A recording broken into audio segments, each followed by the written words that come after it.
Chapter 44. The neighborhood later found out that Gustav killed the blood wolf and were pleasantly surprised. They treated Gustav with more respect after hearing that. The cops had questioned people about the incident, including Gustav and Angie. It wasn't till around 11 p.m. before people started entering their apartments. Gustav was invited by Angie's parents for dinner that night. He wanted to decline initially, but he couldn't refuse Angie's persuasion. Even though he found it annoying, it was a trait he still admired about her. It was Gustav's first time entering their apartment so obviously. He looked around the living room. He noticed that it was no different from his in size. It also looked quite humble, unlike his that had a lot of expensive gadgets and the likes. The meal was ready in no time, which Gustav was grateful about because Angie wouldn't stop talking. They proceeded to the dining and started feasting on the meal after a small family prayer was done.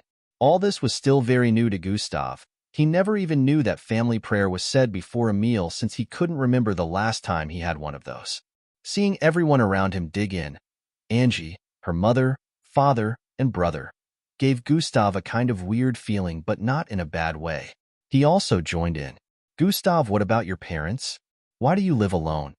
Their father, who happened to be a very outspoken person, was the first to ask this question while they were having dinner. "I don't have parents," Gustav answered, and proceeded to place another spoonful of food in his mouth. The dining area became silent for a while, but Gustav didn't seem bothered as he was still eating his food without a look of worry. "Sorry about that," Angie's father said with a look of concern. They all wondered how he was living alone, how he was able to afford an apartment and living expenses, but they felt they might intrude on his privacy even more, so no further questions were asked. "There's no need for apologies." Gustav waved his hand to dismiss the weird atmosphere. "He really isn't bothered?" Angie stared at Gustav's face for a while before looking down to focus on her food. She didn't know why, but she felt Gustav seemed quite pitiful. In a few minutes dinner ended, but Angie's father still wanted to talk to Gustav about something. Gustav later went back to his apartment around midnight. The last night's event opened his eyes more to the nature of the world. He wondered if he would have truly tried to save people if the system hadn't given him the quest, or if he was powerful enough. After joining the MBO, would he also ignore such things happening? He knew for sure that he would have helped Angie, but what of the others? Gustav felt his state of mind had been kind of messed up since he killed Paul. The conscience and human emotions he used to feel towards people were slowly becoming distant. There were only two people he mostly showed his warm side to, which were Miss Amy and Boss Danzo. Also, he was slowly starting to warm up to Angie. He didn't know if it would continue like this or not, but he had decided not to overthink. He would figure everything out with time. His main goal right now was to become powerful enough so no one would control his fate or how his life is supposed to be. He wanted his life to go in the direction he willed. If someone was going to piss him off, he didn't want to have to hide anymore. The sufferings he had gone through in the past, he had promised to never let it happen again. The next morning, Gustav and Angie went to school together again. Angie has memorized the exact time he left the house and made sure to bump into him every morning so they would leave together. Angie noticed that Gustav seemed to look more attractive to her than yesterday, but she just couldn't figure out why. What she didn't know was, she wasn't the only one who had such thoughts. Even when they were walking through the streets, anyone who noticed Gustav could not stop staring at him. Even if they took their face away, they would still secretly stare in his direction after he had passed. Gustav was starting to enjoy Angie's company, even he still found her annoying since she always went out of her way to help others. There was a time he got to school late because she decided to chase a pickpocket who stole from a grandma. She always wanted to help even when it wasn't needed. Gustav's daily activities resumed as usual. The kitchen was the first place he visited as expected. After that were classes. The classes today seemed to lack life since none of them were that of Miss Amy's. Gustav had lost interest in normal classes except for science. He still found science interesting, especially since he's been having some thoughts lately. He's been thinking of turning the second empty room into a kind of small science lab. Last night when he killed the blood wolf, that was where he placed the body. He couldn't help but smile after remembering the bountiful rewards he received as his mind went back to yesterday's events. Gustav stood in front of the body of the blood wolf. His fists were dripping with blood, and he was still in the mutated bull form. The blood wolf had stopped regenerating, and it was on its last breath. "I knew there was going to be a limit," Gustav was studying the regeneration of the blood wolf since he also had regeneration. He had cut himself before to test out his regeneration and noticed that based on his energy points, he could regenerate infinitely. The problem was his regeneration was slower, which meant it wouldn't be able to keep up in a fierce battle if he was receiving serious injuries at a fast pace. He knew this was because regeneration was still at level 3, which made him hopeful about future levels bringing faster regeneration. Gustav walked forward, raised his right foot with intensity, and stomped down on the neck of the blood wolf with force. Bam! Splurt! Blood splattered in all directions as the blood wolf's head was almost completely uprooted from its neck. Even though it wasn't completely uprooted, the wolf was already dead since it couldn't regenerate from this. Emergency quest complete. Rewards: 5,000 EXP. Plus 2 attributes points added to all attributes. Level up for all skills and abilities. Recreation ability now operational. Host has leveled up. Gustav was wowed by the rewards, but before he could even start to check them, another notification popped up. You killed a blood wolf mixed breed. 5,000 additional EXP. The last notification was the one that shocked him greatly. Another beast transformation bloodline found. Does host wish to add mutated bloodwolf transformation to beast transformation bloodline? Yes/no. Gustav noticed his foot was still on the blood and gory mess. The bloodwolf's neck had turned to. He lifted his foot, and the last system notifications disappeared. When he placed his foot back there, the system notification appeared again. This means I can also add mixed breeds to the beast bloodline I collected from Paul. Gustav was very excited when he figured this out at that time. Yes, he quickly called out in his mind. Extracting mutated bloodwolf. Extraction process. 1%. Extraction process. 50%. Gustav watched as the bar went up till it got to 100%. Mutated bloodwolf has been successfully added to beast transformation bloodline. After the completion, he put the bloodwolf's corpse in his storage device and started heading back. Finding out about being able to add mixed breeds to his beast transformation bloodline made Gustav feel a rush of excitement run through his body. He had done extensive research on mixed breeds the night before, and now he had another goal in mind. This neighborhood might actually be a blessing in disguise, Gustav thought with a wide grin on his face. Chapter 45. This neighborhood might actually be a blessing in disguise, Gustav thought with a wide grin on his face. At the end of the day, Gustav was walking towards Miss Amy's office as usual. On his way, he received a lot of glares from different students as usual, but this time, it was a different kind of gaze. The females glanced at him with subconscious desire, while the males glanced at him with a slight look of envy. Everyone couldn't help but wonder, why does he look so attractive today? What Gustav didn't know was his method of walking, the way he stared with a look of focus, the aloof expression, everything action performed by him had improved into an attractive kind of way that made others notice him, even if they didn't want to. His style of walking now was very graceful.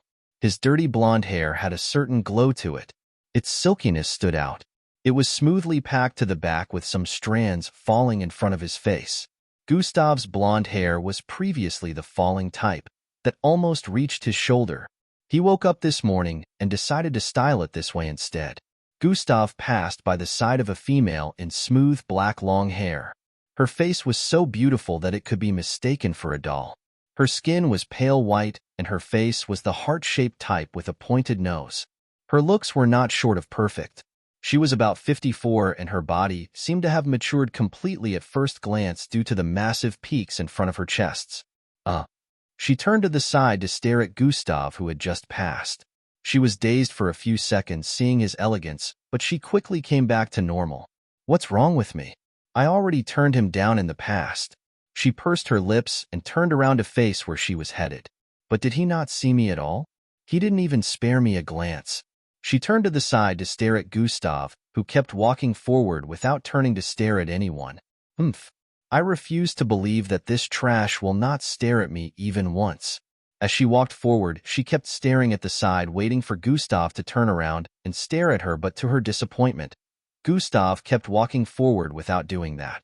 She found it strange and still kept staring at Gustav's back for a few seconds before a loud shout was heard. "Hey, Yuhiko!" A female student sporting chestnut-colored hair called out from ahead while waving her hand. "I'm coming," she replied and turned back around to start walking towards the other female student. "What are you looking at?" The other female student questioned after noticing Yuhiko's weird state of turning around occasionally. "Nothing, Mara. Let's head to the dojo," Yuhiko replied and focused her sight forward. "All right, remember you still have to duel with that Masuba, and you have to defeat him or you'll go on a date with him," Mara said with a frown. "I don't date idiots. Especially one who lost to an F grade," Yuhiko said in disgust. I still wonder who that F grade is. They say his physical strength is higher than a normal mixed blood, and he was able to defeat Masuba in a second. The only problem is he is always on the last floor and doesn't like to associate with anyone, so there is no way to figure out whether this is true or not, Mara analyzed with an intrigued look. "It doesn't matter because it doesn't change the fact that a B grade lost to an F grade. Do you think I would also lose to whoever that person is?" Yuhiko had an intense look as she questioned Mara. "Of course not. Whether he has an insane physical strength or not, battling is not all about strength. After all, I'm sure you would win," Mara said with a smile. That Masuba is a disgrace yet still flaunts and has the guts to ask me on a date. I will make sure I crush him today," Yuhiko said with a look of disgust. Gustav got to Miss Amy's office after a few minutes. On his way, he had been thinking of how to use atomic manipulation bloodline in a battle, so he wasn't so focused on his environment. He knew he passed by the side of Yuhiko, who was hailed as the most beautiful girl in the entire school. Also, the same girl who crushed him 3 years back, but he was too busy with his thoughts to even care about glancing at her. Yuhiko was surprised since there had never been a time when Gustav saw her that he wouldn't stare at her with adoration. His eyes would be full of praise until she was out of sight. She found it a bit bothersome, but she enjoyed being worshipped, so inwardly she would smile while totally ignoring Gustav. She had expected this to happen again today. Miss Amy and Gustav headed to the dojo afterward. 2 hours after getting to the dojo, Gustav was about to finish training for the day. He had already sparred with Miss Amy, which of course ended in his loss. Miss Amy was always merciless when training Gustav, and Gustav's speed didn't come close to hers in any way. Even if he was to use sprint, he still wouldn't be able to touch Miss Amy. He would receive barrages of kicks and punches that always made him feel like he was hit by a moving train.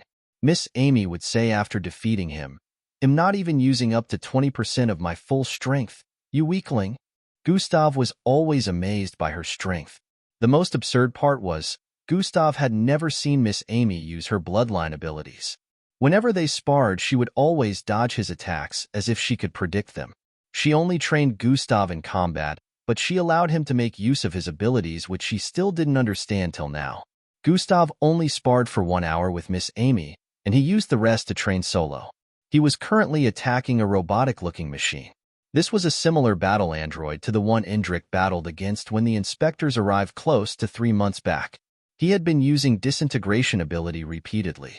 He wanted to train it well enough to use in combat, but it was proving impossible. This was the ability tied to the bloodline he got from Ben. The day he extracted this ability, he found out that it was very slow and impractical to use in combat.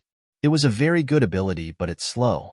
The day he killed Paul, he used this ability to disintegrate billions of Hung Jo and Ben's brain cells. The ability was able to make anything it came into contact with disappear. Gustav had been testing it out repeatedly. It was very slow and causing disintegrations from an atomic level. Luckily, Gustav only focused on the cerebrum when he was using it, which made it faster. When he tried disintegrating something larger, it would take time before he could completely make it disappear.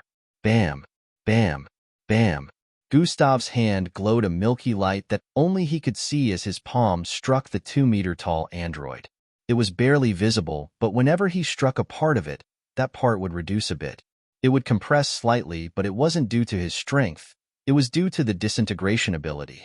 Gustav squatted as he dodged the swung-out left arm of the android and threw out his palm towards its side. Bam! Contact was made again. This time the left side of the metallic android sunk in by an inch. "It's improving, but..." Gustav was in his thoughts and was about to throw out another attack when he heard voices coming from outside. He paused his attack and moved backward. "Activate sleep mode," Gustav said. "Going into sleep mode."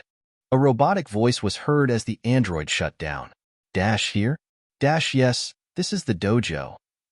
Just call him out already. You call him out? Isn't that why you're here? Gustav could hear the voices of some people coming from outside.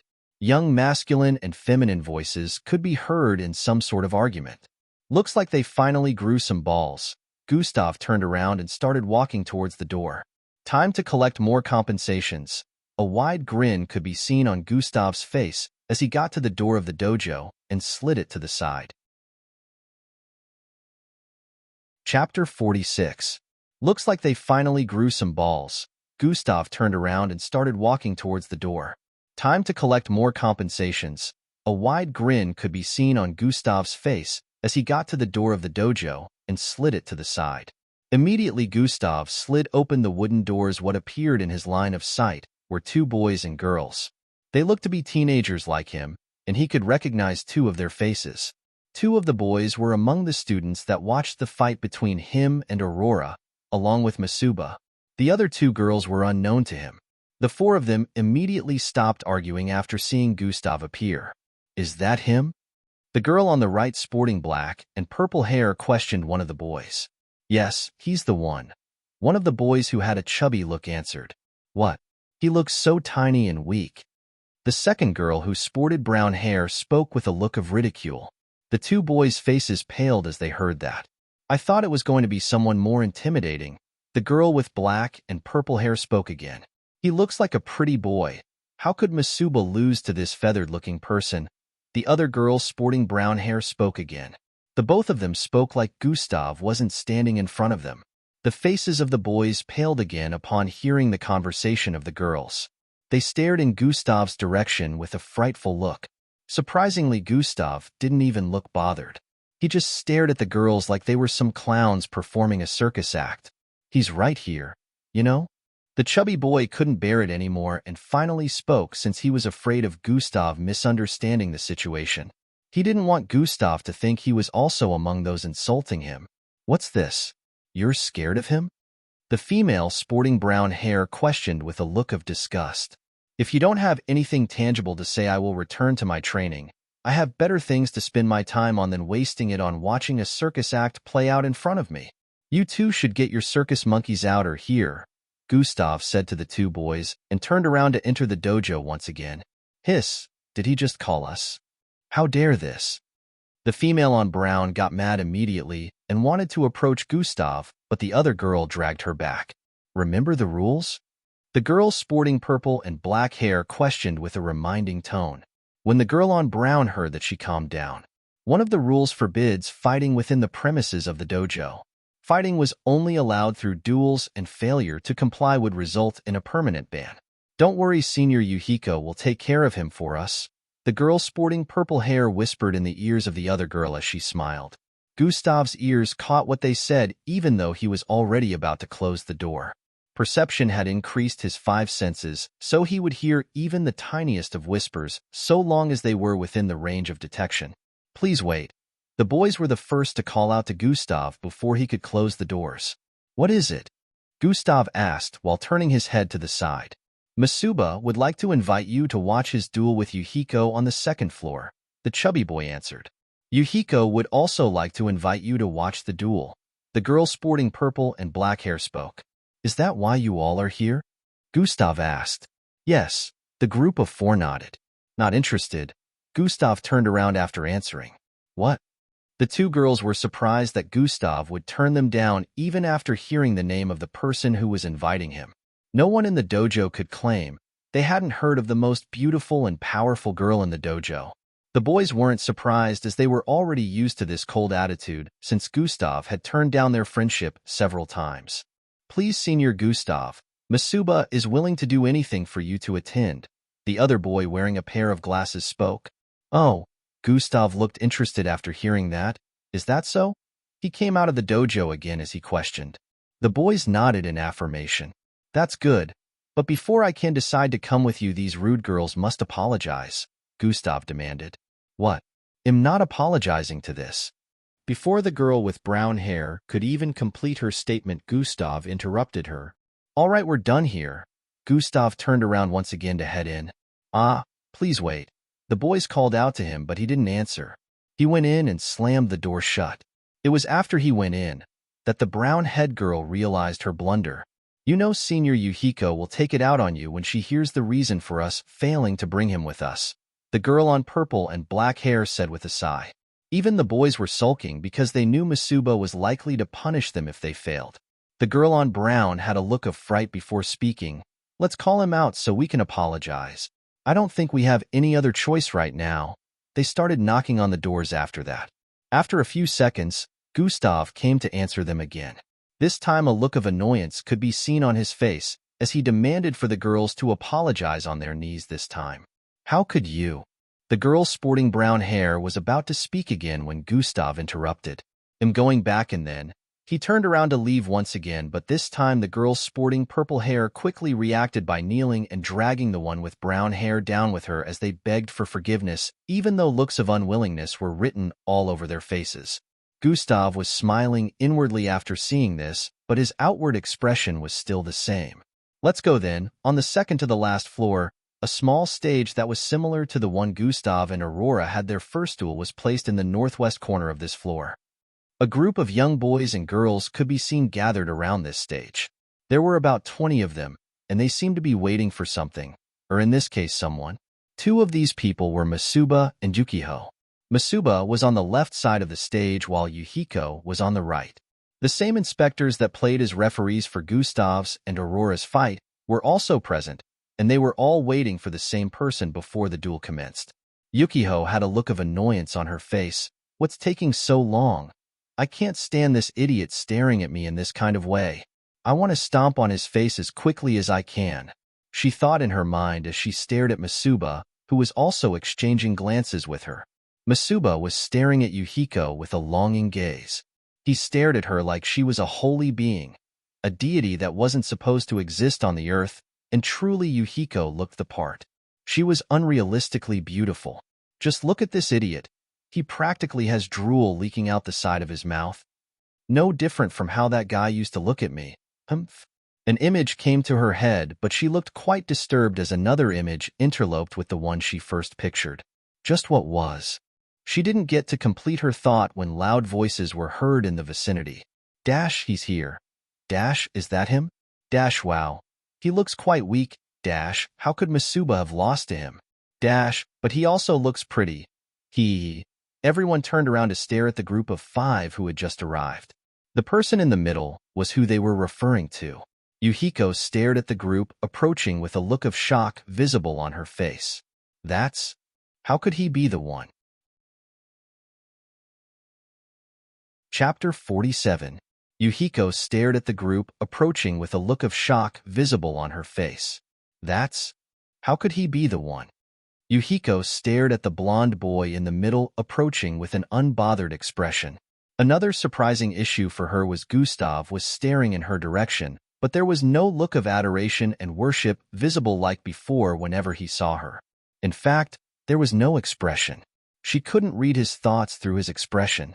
Whether he was happy or sad to see her, excited or angry, there was no reaction whatsoever. He was staring at her, as if he had never seen her before, which made her feel dumbfounded. Hey Gustav, over here! Masuba waved at Gustav as he called out. This confirmed Gustav's identity, which Yuhiko was questioning in her heart earlier. Gustav walked over to the left side, ignoring the glares and words of the crowd. My compensation for attending your duel is 20,000. Gustav immediately voiced out once he got to Masuba's side.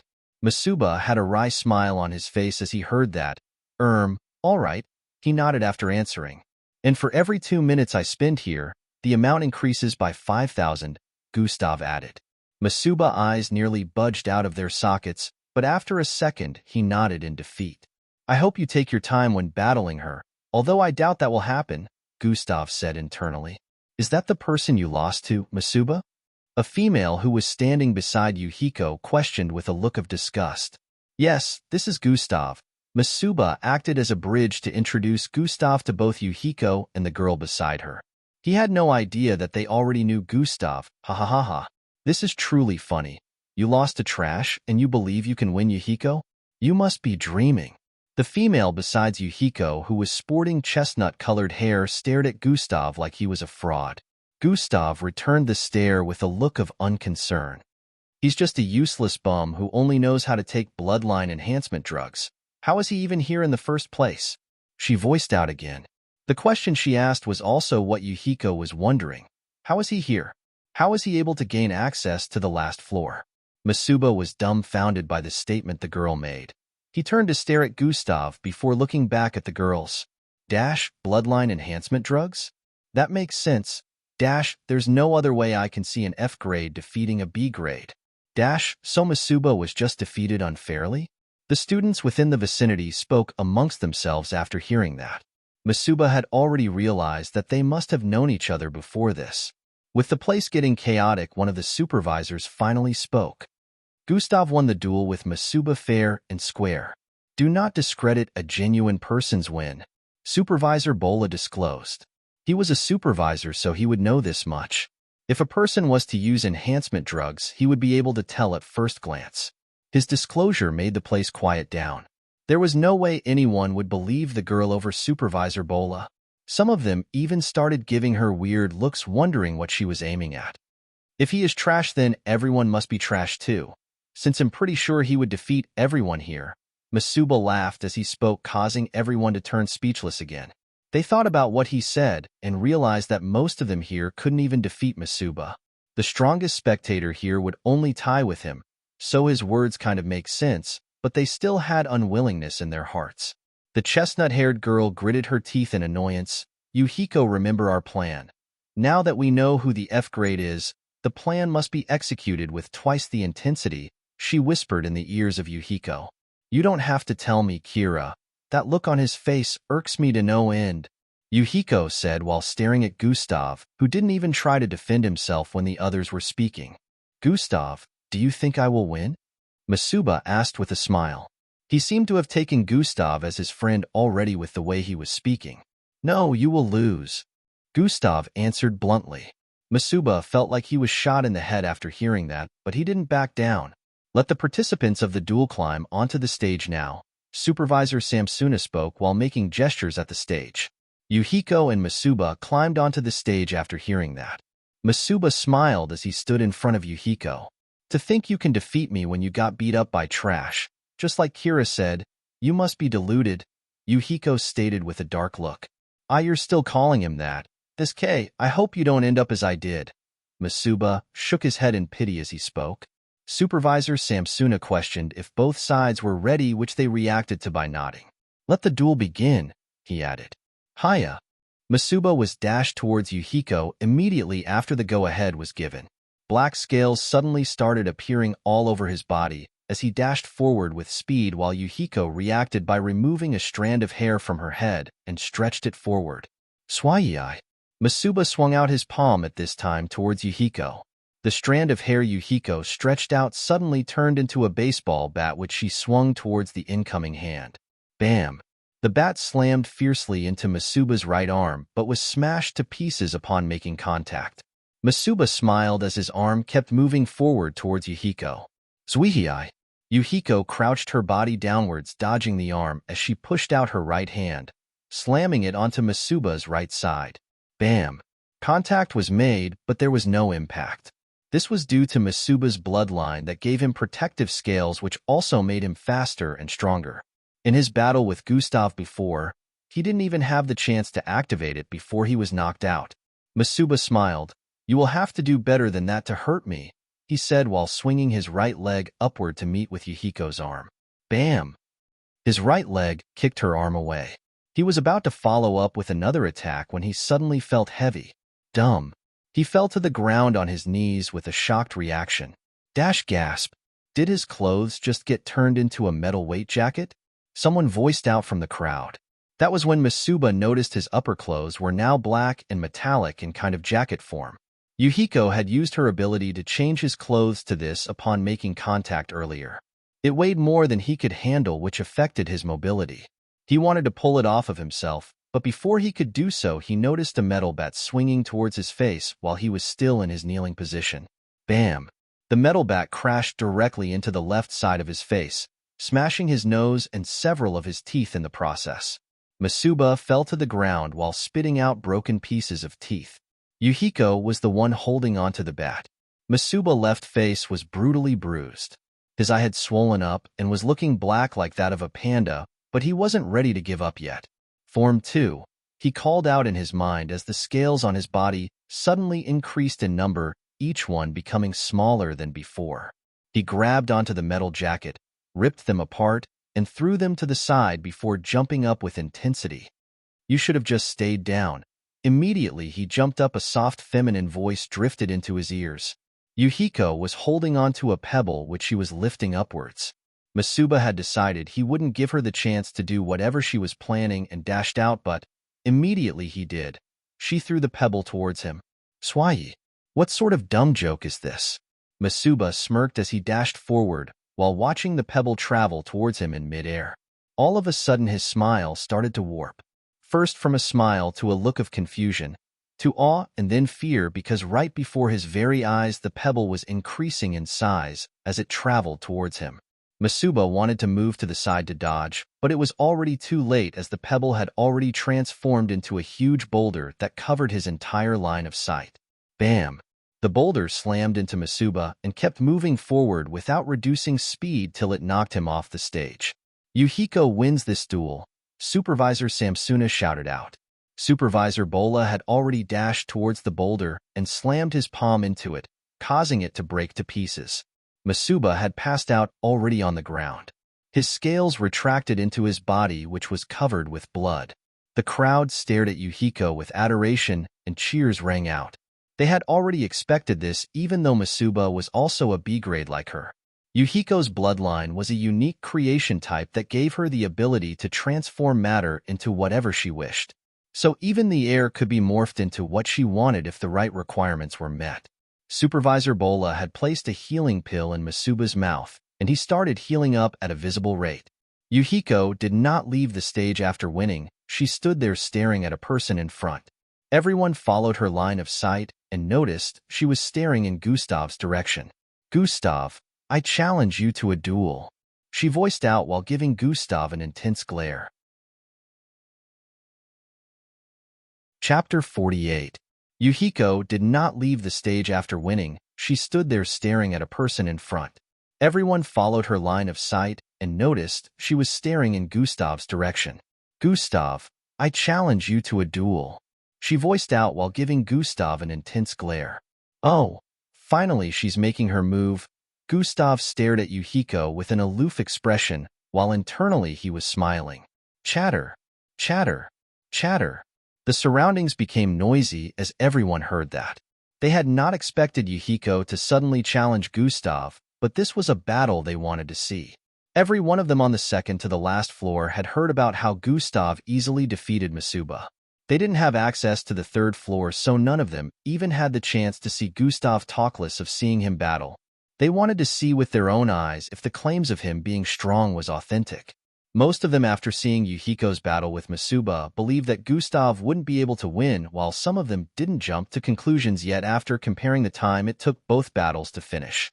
They all stared at Gustav with anticipation, waiting for him to accept. I refuse, Gustav stated, and turned around to head towards Masuba.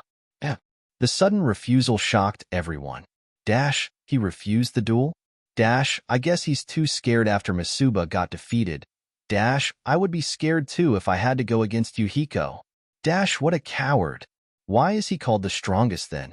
Voices of displeasure could be heard coming from the crowd as they stared at Gustav, who was standing in front of Masuba at the moment. Surprisingly, Gustav was not in any way moved by their comments and glares. He stood in front of Masuba, who had just regained consciousness and was still seated on the ground. My pay. Gustav stretched out his hand towards Masuba as he spoke. Masuba nearly fainted again. At least show a little concern. I'm just regaining consciousness. Masuba was speechless. How much is it? Masuba questioned while gulping down spit. Precisely 236 seconds, which is approximately 4 minutes. That brings the entire amount to 30,000 rad. Gustav held his chin as he spoke. I wish you'd have lasted longer in the battle, but I guess I'll just have to make do with this, Gustav added with a slight look of disappointment. Masuba almost puked out blood on hearing that. Pay up, you're wasting my time. Gustav shamelessly demanded. Masuba nodded and brought out a blue cube-looking device. He handed it over to Gustav after standing to his feet. "Gustav, you coward, accept the duel," Kira, the chestnut-haired girl, shouted out from behind. "Not worth my time," Gustav voiced out as he turned back around. Yuhiko could see the aloofness on his face, which annoyed her even more.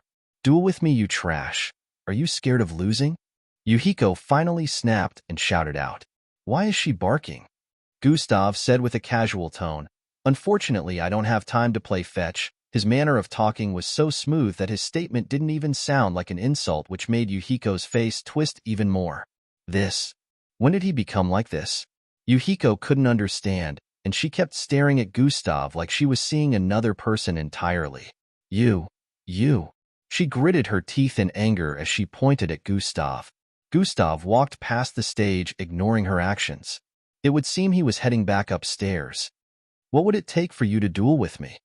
Yuhiko turned around while asking as she stared at Gustav, who paused in his tracks after hearing the question. Finally speaking like someone who has a little brain, Gustav grinned as he turned around. "My demand is very simple." Gustav started speaking, causing everyone to place their attention on him. "He probably will ask me to go out with him.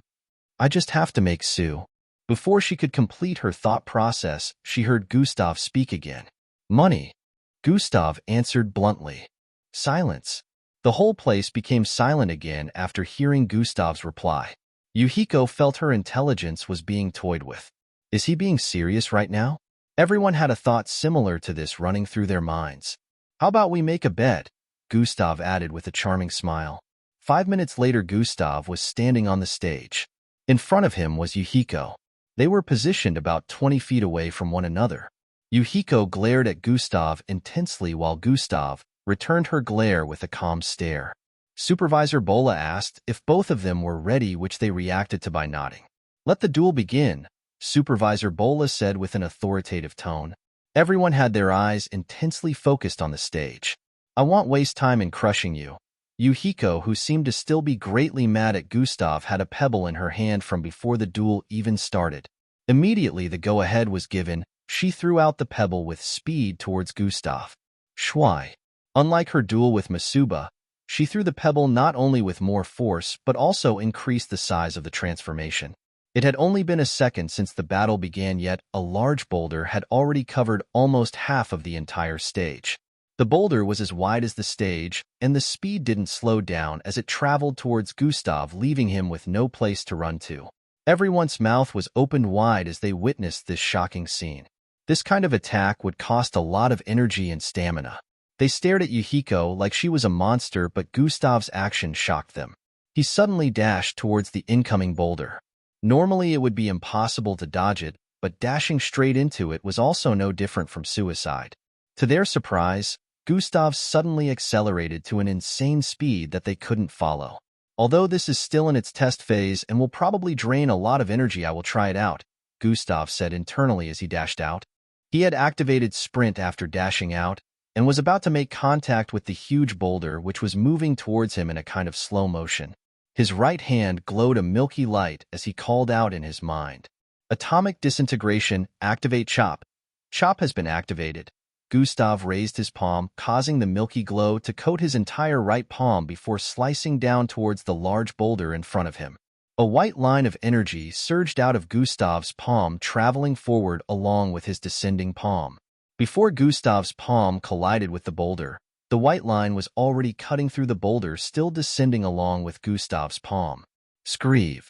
The boulder was cleanly severed in two, causing one half to move towards the left and the other to move towards the right. Gasp. The crowd gasped upon witnessing the incredible scene, but Gustav didn't stop moving.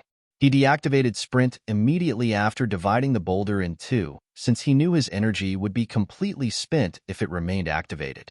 Even without sprint, Gustav could move 50 feet in a single second, so closing the gap between him and Yuhiko was an easy feat. Swoosh. He arrived in front of her in an instant and swung out his left arm towards her face. Yuhiko was still dumbfounded by the sudden feat he performed, so she was still looking shocked.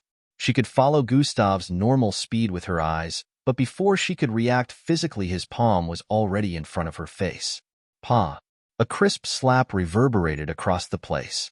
Yuhiko staggered towards the side after receiving the stinging slap on her right cheek. She could feel the hot burn which not only caused her cheeks to redden with blood, but also made her sight blurry due to the heaviness. Before she could stabilize herself, Gustav's right hand was headed for her left cheek. Pa! Another crisp slap rang out again. Waha! The crowd couldn't believe what they were seeing, and before they could scream out in shock, more slaps continued to echo in the vicinity. Pa! Pa! Pa! Pa! Pa! Pa! Pa! Gustav's hands didn't stop moving as his slaps landed on her cheeks alternatively. Yuhiko's cheeks were already bloodied and swollen, yet Gustav didn't stop. Pa! Pa! Pa! Pa! Pa! He kept slapping her around. When he slapped her left cheek, she would stagger to the right where another slap was waiting to send her back to her initial position. Gasp! The crowd was in shock. Dash, he is truly the strongest. Dash, how did he split the boulder? Dash, how can he be so brutal to a female? Dash, does he have no human emotions? Some of them took their faces away in disgust, while some of them continued watching with a look of astonishment. Supervisor Bola, Supervisor Samsuna, you should stop the duel now. It's obvious who the winner here is. Kira ran towards the stage while voicing out with a pale look. As the rules say, the duel cannot end until one of them either passes out or falls out of the stage, and neither of that has happened yet. Oh, before I forget, it would also end if one of them surrenders, Supervisor Bola said while preventing Kira from getting to the stage. But, how is she supposed to surrender in that state? Kira stammered with a pale look as she watched Yuhiko's formerly beautiful face turn into a punching bag, or in this case, a slapping bag. Pa! Pa! Pa! Pa! This will teach you to mind your manners, Gustav said internally as he kept slapping Yuhiko's face. Normally Yuhiko would have passed out if Gustav decided to slap her with his full strength from the start, but he was purposely reducing his strength to stop her from passing out.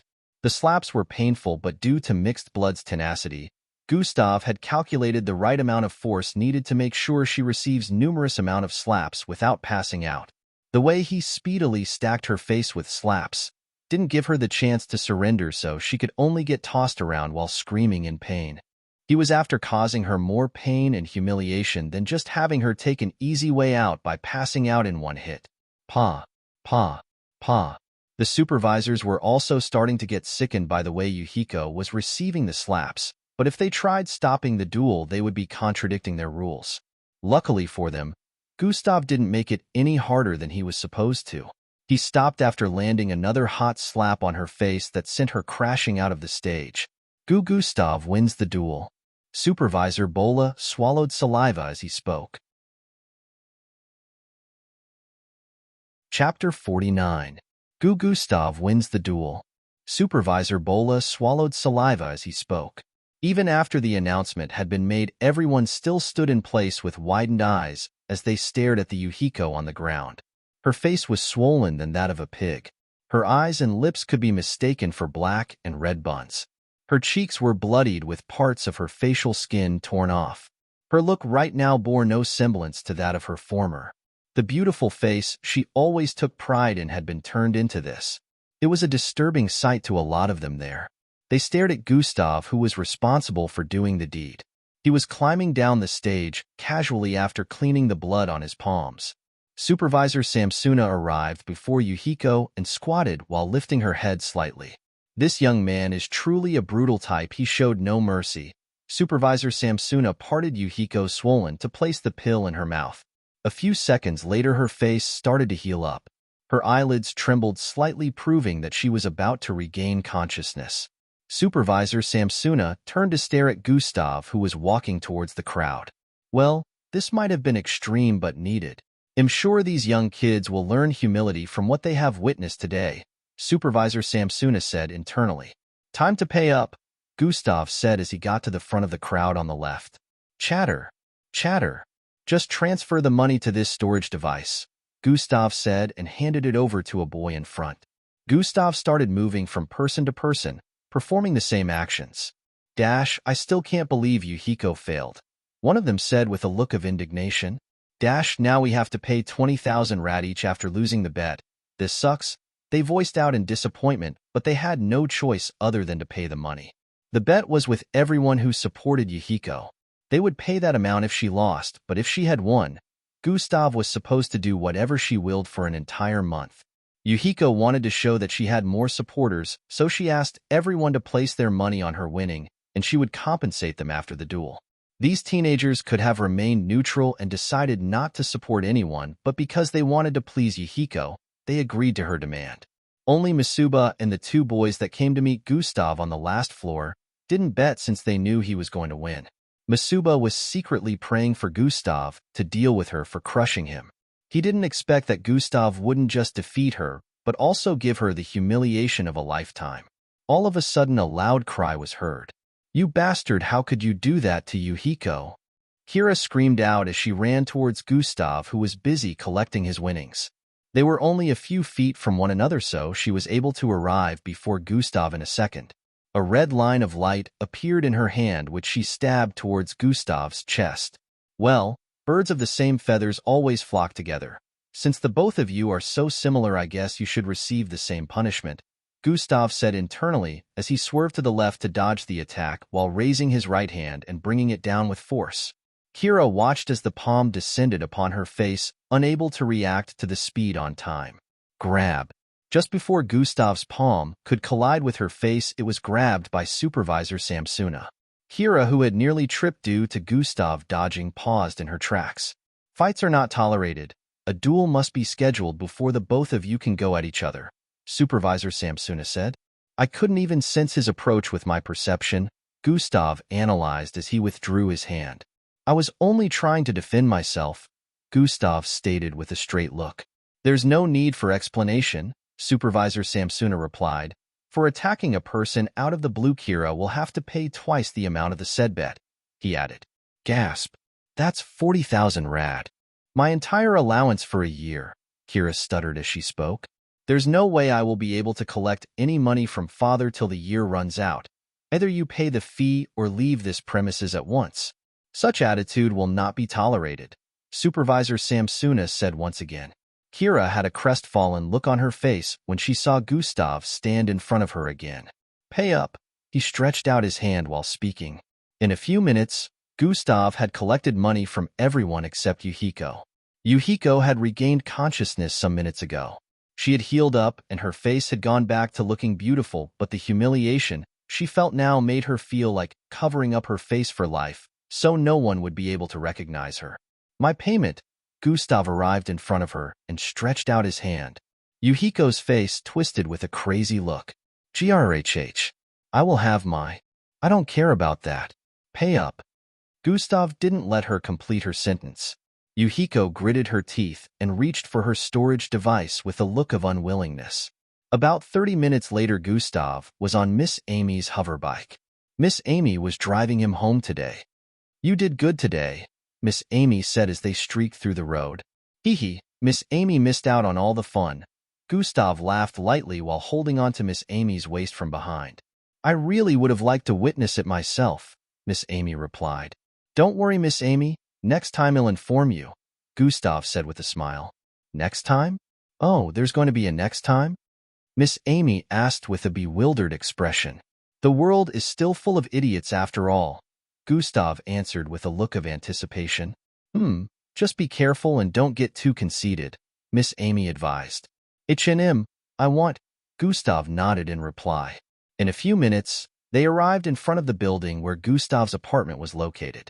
Gustav got down from the hoverbike. "Have you considered their request?" Miss Amy questioned. "I'm still thinking about it. In the meantime, I'm doing more research, so if I do accept, it will be when I have gathered enough knowledge," Gustav answered. It's all right. It's up to you after all. If you find yourself in a situation beyond your control, you know how to contact me," Miss Amy stated and proceeded to speed off with her bike. "Swee-I-I." Gustav waved and turned around to head for his apartment. The neighbors outside had smiles all over their faces as they greeted him with a welcoming look.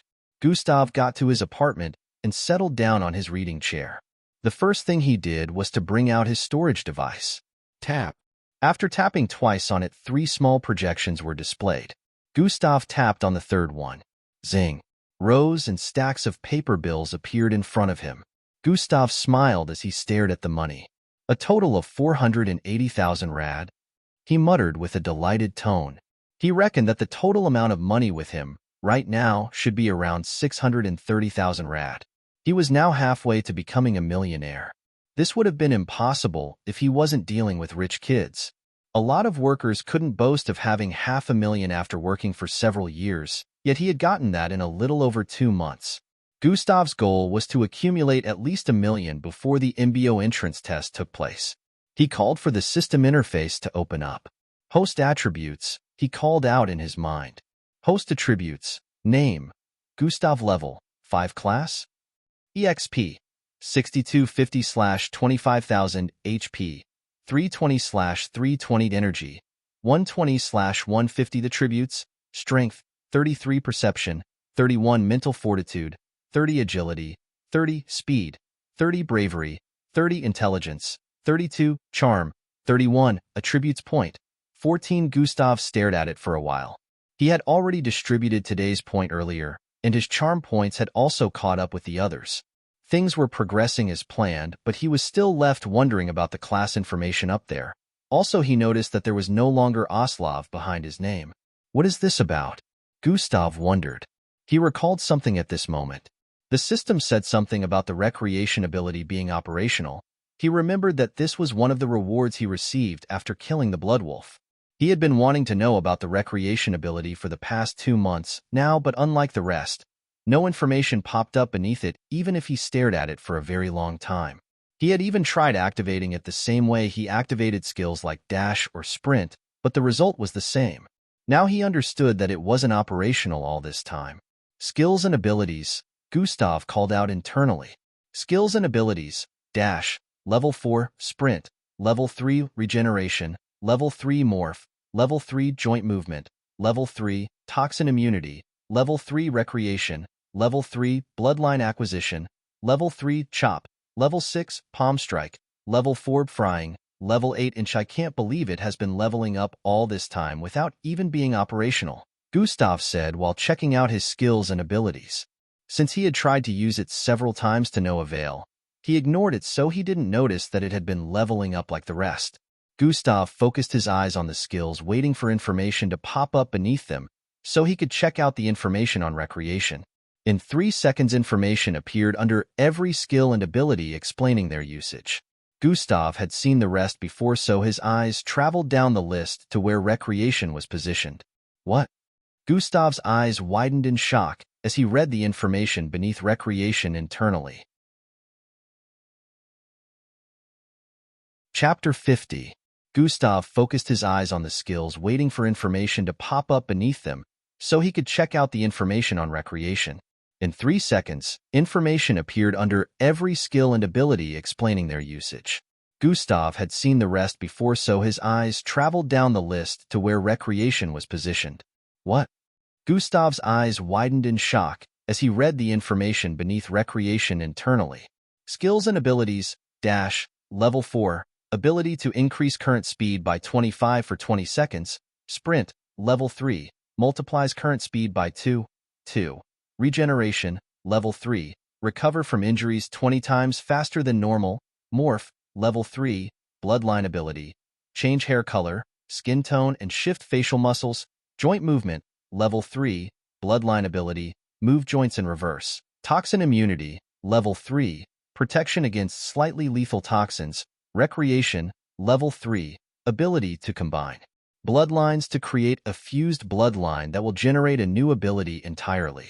Based on the compatibility of both bloodlines, the fused bloodline could range from C, a grade, bloodline acquisition, level 3, ability to extract bloodlines and pair them with host if the right requirements are met. C, F rank, chop, level 6, using either a weapon or a sharp object, host can multiply the force of his strike by 3 times. Palm strike, level 4, when a collision is made using this skill, it generates a force that infiltrates deep into the surface of collision. Gustav's eyes were focused on the recreation. He couldn't believe that such a skill existed all this time, and the system prevented him from using it. The possibilities of what he could achieve with this made him shiver from excitement internally. Oh wait, now that I think about it, I wouldn't be able to make use of this ability if I didn't have more than one bloodline. Gustav realized this and understood that even if the system gave him access, he wouldn't be able to use it. But now he could try it out since he currently has 3 bloodlines in total. But what would happen to the original bloodlines after I fused them? Would I still be able to use them singularly, or would they become one entity that I won't be able to use separately? Gustav thought hard about this. He had wanted to test it out, but when these thoughts popped up, he felt he should look into it properly before thinking of using the skill. I can't try this with beast transformation or any of the 3 I currently have. I will need to steal more bloodlines and perform experiments on those first, Gustav concluded, but now the issue was how he was going to steal more bloodlines. He couldn't steal bloodlines out in the open because he would have to make contact with the blood located in the neck area of a person before he could get the system notification for bloodline extraction. He would need to be in a secluded environment before he could think of doing that. Gustav started to hatch a plan in his mind. He had decided he was going to move his plans for revenge forward with this situation at hand. He didn't even notice that he could now steal C-grade bloodlines until a notification rang in his head. A new monthly quest has been issued. Gustav stared at the notification with a look of anticipation. Quest: acquire a C-grade bloodline in 30 days or less. Rewards: hidden. Punishment for failure: hidden. I need to acquire a C-graded bloodline. This was when Gustav's happened to notice on the system interface that he could now extract C-grade bloodline. Gustav couldn't help but smile at this since it came at a time when he was thinking of acquiring more bloodlines. He knew scheming would be necessary before he could get the opportunity to steal a bloodline without drawing any suspicions, yet he was glad because this meant he could finally steal bloodlines from some of the students who gave him trouble back in the past, since some of them were C-graded. Gustav brought his eyes down to the rewards and punishment section. What the heck? Everything is hidden? Gustav voiced out with a look of discomfort. This was the first time the system was hiding both the rewards and the punishment. The punishment was mostly hidden, but he had never seen both of them hidden at the same time when a quest was issued. Just what is it playing at? Gustav sighed internally in defeat. He just couldn't understand the system at times. On the bright side, the system had stopped calling him an idiot, but he still wondered why it didn't initiate a conversation with him like earlier. But Gustav knew that no matter how hard he thought of it, there was no point. It wasn't up to 3 months since he got the system, so he knew finding out the secrets it held would take a lot of time. Even though he occasionally had questioning thoughts about where the system came from and all that, he wasn't really bothered. He was just happy he encountered something like this, and right now his thoughts were still preoccupied with the present situations, so he had decided to place this at the back of his mind in the meantime. Gustav closed the system interface and tapped on the webboard in front of him. A holographic projection appeared in front of him after that. Time to continue my research, Gustav muttered. In a flash, 2 days had gone by. During these 2 days, Gustav's and Yuhiko's duel had been a hot topic in the dojo. Everyone on the third to the last floor heard about it also. The second floor only had 12 students that attended Echelon Academy, and they happened to be simping for Yuhiko in one way or the other, so they never mentioned the fight in school. It was said in school that she lost to an grade mixed blood instead of an F grade. The third floor of the dojo had lots of students from Echelon Academy there, but because they weren't there when the battle happened, they couldn't confirm that she was defeated by an F grade. In school, the matter of her losing to someone in the dojo quickly died down after the students heard it was in grade, but in the dojo, it was a very hot topic.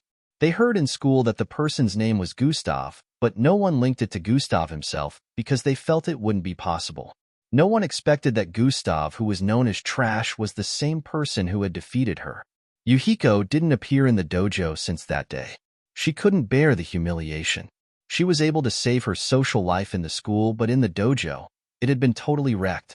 Gustav wasn't even bothered by all the drama. He opened a bank account the previous day and kept his compensation money there. At present, it was Saturday in the afternoon and Gustav had been on the web since morning. He was currently seated on his reading chair, tapping onto a virtual holographic keyboard, bringing up the previous database. A robotic-like voice rang out as holographic projections started appearing around Gustav. Tryin'. Multiple of them appeared in form of squares scattered around the place. On the projection were pictures of different kinds of beast-like looking animals. These animals bore a slight semblance to normal animals, but they were quite different when it came to body proportions and size. Not only that, but also, a lot of them had different shapes and a kind of fierce primitive look. A large, muscular-looking bunny with gigantic fangs, a tortoise similar to the size of a truck, standing on two legs, a butterfly as large as a chopper, etc. Different images of bizarre-looking creatures were displayed. Mixed breeds are truly in varieties. These types would be out of my jurisdiction, Gustav muttered with a look of amazement. Chapter 51. He had been researching on mixed breeds since the night before. He still wondered how such creatures existed on Earth, and he was only coming across one after 16 years of his life. He had found out that the mixed breed he defeated was a level 2 mixed breed which was comparable to a step 3 Zulu rank. Gustav had figured out that not all mixed breeds were the mindless type that attacked human civilizations. He also discovered that some mixed breeds were mixed bloods whose bloodlines went AWOL when awakening them, turning them into beasts. Some mixed breeds looked entirely different from any animal that used to exist on Earth, while others looked similar but quite monstrous. Wait, it's possible to exchange the bodies of mixed breeds for money? Gustav was currently staring at an article on the web that displayed this information. It read that the body of mixed breeds could be exchanged for money in laboratories. Laboratories made a lot of research in that aspect. Depending on the type of mixed breeds and their level, it could sell for good money. Gustav carried on with his research, glancing from projection to projection before a knock was heard on his door. Calm. Gustav stood up and went to check it out. To his surprise, it was Angie. She was clad in a short green gown. The gown had blue floral patterns, making her look especially cute. Her beautiful silver-colored pupils with a shade of pink added a kind of uniqueness to her looks, especially with the warm smile on her face. "Hello, Gustav." Angie waved immediately after Gustav opened the door. "Hey, do you need something?" Gustav asked immediately after noticing she was the one. He didn't want to waste time, so he could go back to his research. "Well, my mom asked me to invite you to dinner," Angie said while using her right index finger to twirl her hair with an obvious shy expression. "Dinner?" Gustav had a look of confusion on his face before slamming the door on Angie while entering his apartment. "Angie?" She was confused as to why Gustav would suddenly slam the door shut in her face. "I guess it's a no then," Angie muttered with a dejected expression while turning around to leave. Inside his apartment, Gustav checked the time and was surprised to find out that it was 9:30 p.m. at night already. "Damn, I haven't completed today's task," Gustav exclaimed. He had lost himself in researching mixed breeds, so he didn't notice that it was already late in the night. He quickly picked up his red hoodie jacket and wore it before dashing out of his apartment. By the time he arrived at the corridor, Angie had gone back to her apartment, but Gustav didn't even take notice of this. His mind was currently preoccupied with completing today's task before the time ran out. He opened the system interface to check. Quests, daily today's task, 1/3. Travel 140 kilometers, status, 002/120 km. Climb to a height of 900 meters, status, 0/900 m. Carry a total of 2,750 kilograms, status, 0/2750 kg. He had been cooped up in his apartment all day, so he hadn't completed a single task. He analyzed the task and noticed that the only tasking one among them would be lifting the required amount of weight. He could easily lift this amount of weight, but the problem was getting a particular item that weighed enough to be counted by the system. Right now, the system only calculated the weight of items he carried in hundreds of kilograms. If the item wasn't up to 100 kilograms, the system wouldn't count it. In his apartment, there was not a single item that weighed up to 100 kilograms. Gustav only thought about it for a few seconds before he came up with an alternative. As for the traveling and climbing, he could easily get these two done. For traveling, he could board a hover bus to take him anywhere, while for the climbing, he could use the stairways repeatedly. Gustav dashed down the stairway and reached the bottom of the building in a few seconds. There were still people in the neighborhood, so Gustav decided to activate silent advancement along with dash to increase his speed and also make his ascent as silent as possible. Dash has been activated. Silent advancement has been activated. Swoosh. Gustav immediately dashed up the stairs once again. No tapping sounds were made when he ran up the stairs even with that amount of speed. The small waves of wind he used to generate were now mild and almost completely silent. This was the first time Gustav was using silent advancement, but he was liking the ability. Not even a single person noticed him in the environment, and he bet he could sneak up on someone like this without their knowledge. He got to the top and descended once again before running back up. He repeated this severally before finally seeing a notification appear in his line of sight. Daily task completed, 1/3, climbed to a height of 900 meters square root. Gustav descended again after seeing this notification. He used dash once and completed this in less than 20 seconds. Gustav didn't waste time before heading towards the nearest bus stop and boarding a hover bus. He calculated on the city map the closest place he could travel to for the traveling task to be completed. He decided to head towards a particular part of the city that was close to Echelon Academy, but still some miles away. In about 5 minutes, he received the notification for completing the traveling quest, but now he had gotten to the destination he picked, so he had to get down from the bus. If he wanted to head back, he would have to pick another. Immediately, he got down from the bus. The familiar area appeared in his line of sight. The area between the residential and business class buildings. He walked a bit further ahead and noticed an uncompleted building in the distance. To be precise, there were 5 uncompleted buildings, but the one in the middle particularly stood out.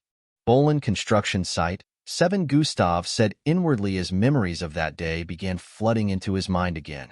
He walked closer and closer to the place, staring at the building in the middle where his first bloodline stealing adventure began. He remembered almost dying at Paul's hand here. This was also the same place he decided to stop being a wimp and where he first took a person's life. That was something he never thought he would do. Help! A scream brought him back to reality. Chapter 52. Help! A scream brought him back to reality. Gustav turned around to see a teenage girl in red clothing running from an assailant in black. Both of them were coming from the route that led to the back of the construction site. The teenage girl was dressed in a tight-fitted red gown. She had makeup on her face, making it was obvious that she was dressed for an occasion. Gustav felt that she was probably just coming from a party or something. Both she and the assailant were faster than normal, so it was obvious that they were mixed bloods. Also, not many people were passing this area at this time. Gustav could only see about 3 people at different corners of the street. There was no telling if they were normal people or not, so they probably wouldn't be able to follow their speed if they were. The girl and the assailant were headed in Gustav's direction. He was the only one around here who actually had the chance to help her, unlike the others, but he had decided not to butt in. "Get back here, you bitch. Leave me alone, you horny bastard. When I catch you, I'll enjoy my time with you. I will never attend your party again. I will have my way with you, and nothing can stop me, ha ha ha." Their dialogue drifted into Gustav's ears as he kept walking. On closer look, the assailant was actually a teenage boy clad in black. From their conversation, Gustav had painted a kind of picture in his head about what happened. He figured the girl was probably invited to a party, and now she's about to be violated by one of the organizers. This unpopulated area was proof that this might truly be the case, since youngsters nowadays tended to like partying in places where they wouldn't be disturbed. Gustav also concluded that the boy was not scared of chasing her all the way out in the open because he probably wouldn't face the consequences of breaking the law. In other words, the boy must have a background that can exempt him. Another bastard that comes from an affluent family? Gustav was tempted to butt in after analyzing the situation, but he changed his mind. It's none of my business. Let her suffer the consequences of attending such parties. Gustav kept walking forward. Don't make me use it. I don't want to ruin that sexy body of yours. Help! The female shouted out just as they were closing in on Gustav in front. Bitch, you're still asking help from another person? The boy shouted out while stretching his hand out. Phoom! A black ball of gas shot out from his palm after performing that action. The girl screamed out and ducked. Due to that action, the ball of black gas was headed towards Gustav in front. Gustav stared at the ball of gas as it approached with an inquisitive look. He analyzed it as it approached him. The girl who ducked seemed to be shouting out something after ducking. She already thought Gustav would definitely get hit, but to her surprise, he swerved to the side quicker than she expected, dodging the ball of black gas. Bam! It made contact with a small sign that was 3 meters behind Gustav earlier. SSHHHSSS. A sizzling sound rang out as the sign started melting. The teenage boy was able to catch up to the girl after this. He grabbed her and lifted her from the ground with a smile on his face. "You gave me so much trouble. I will take my time with you," the boy said while licking her earlobes.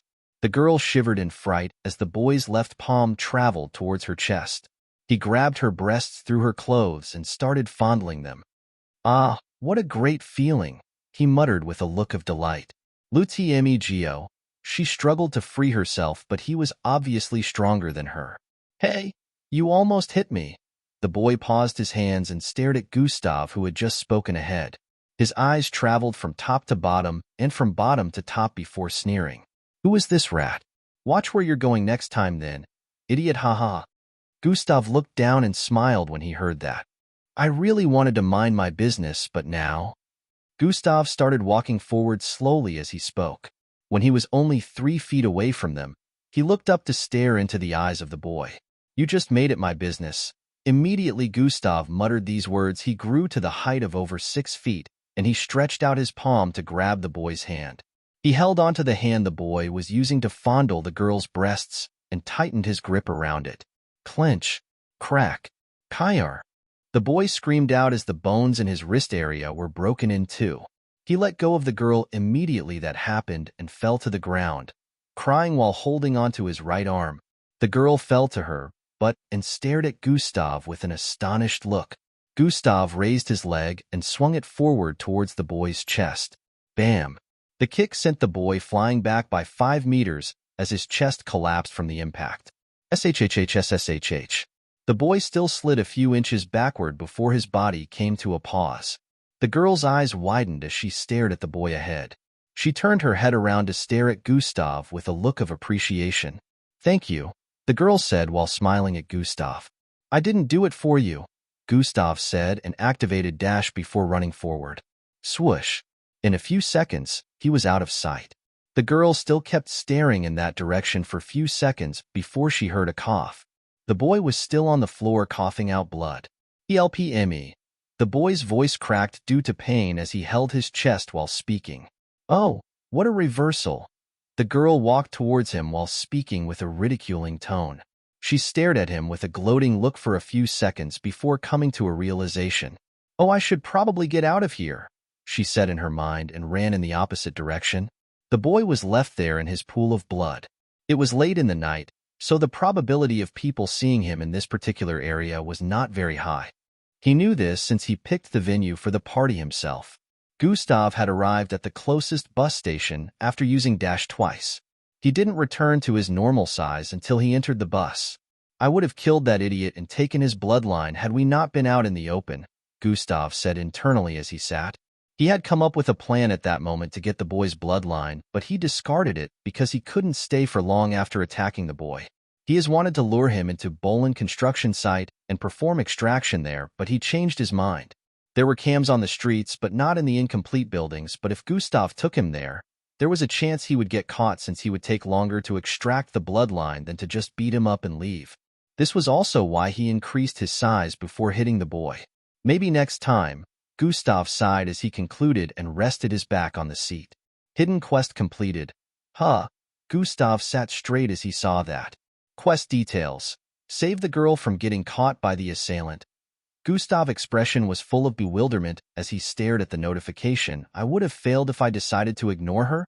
Gustav wanted to curse the system, but he understood that it wouldn't be called Hidden Quest if he was told about it beforehand. He had practically failed since he didn't get involved until after the boy's attack nearly hit him. Reward: Bloodline Upgrade, 5000 EXP. Congratulations!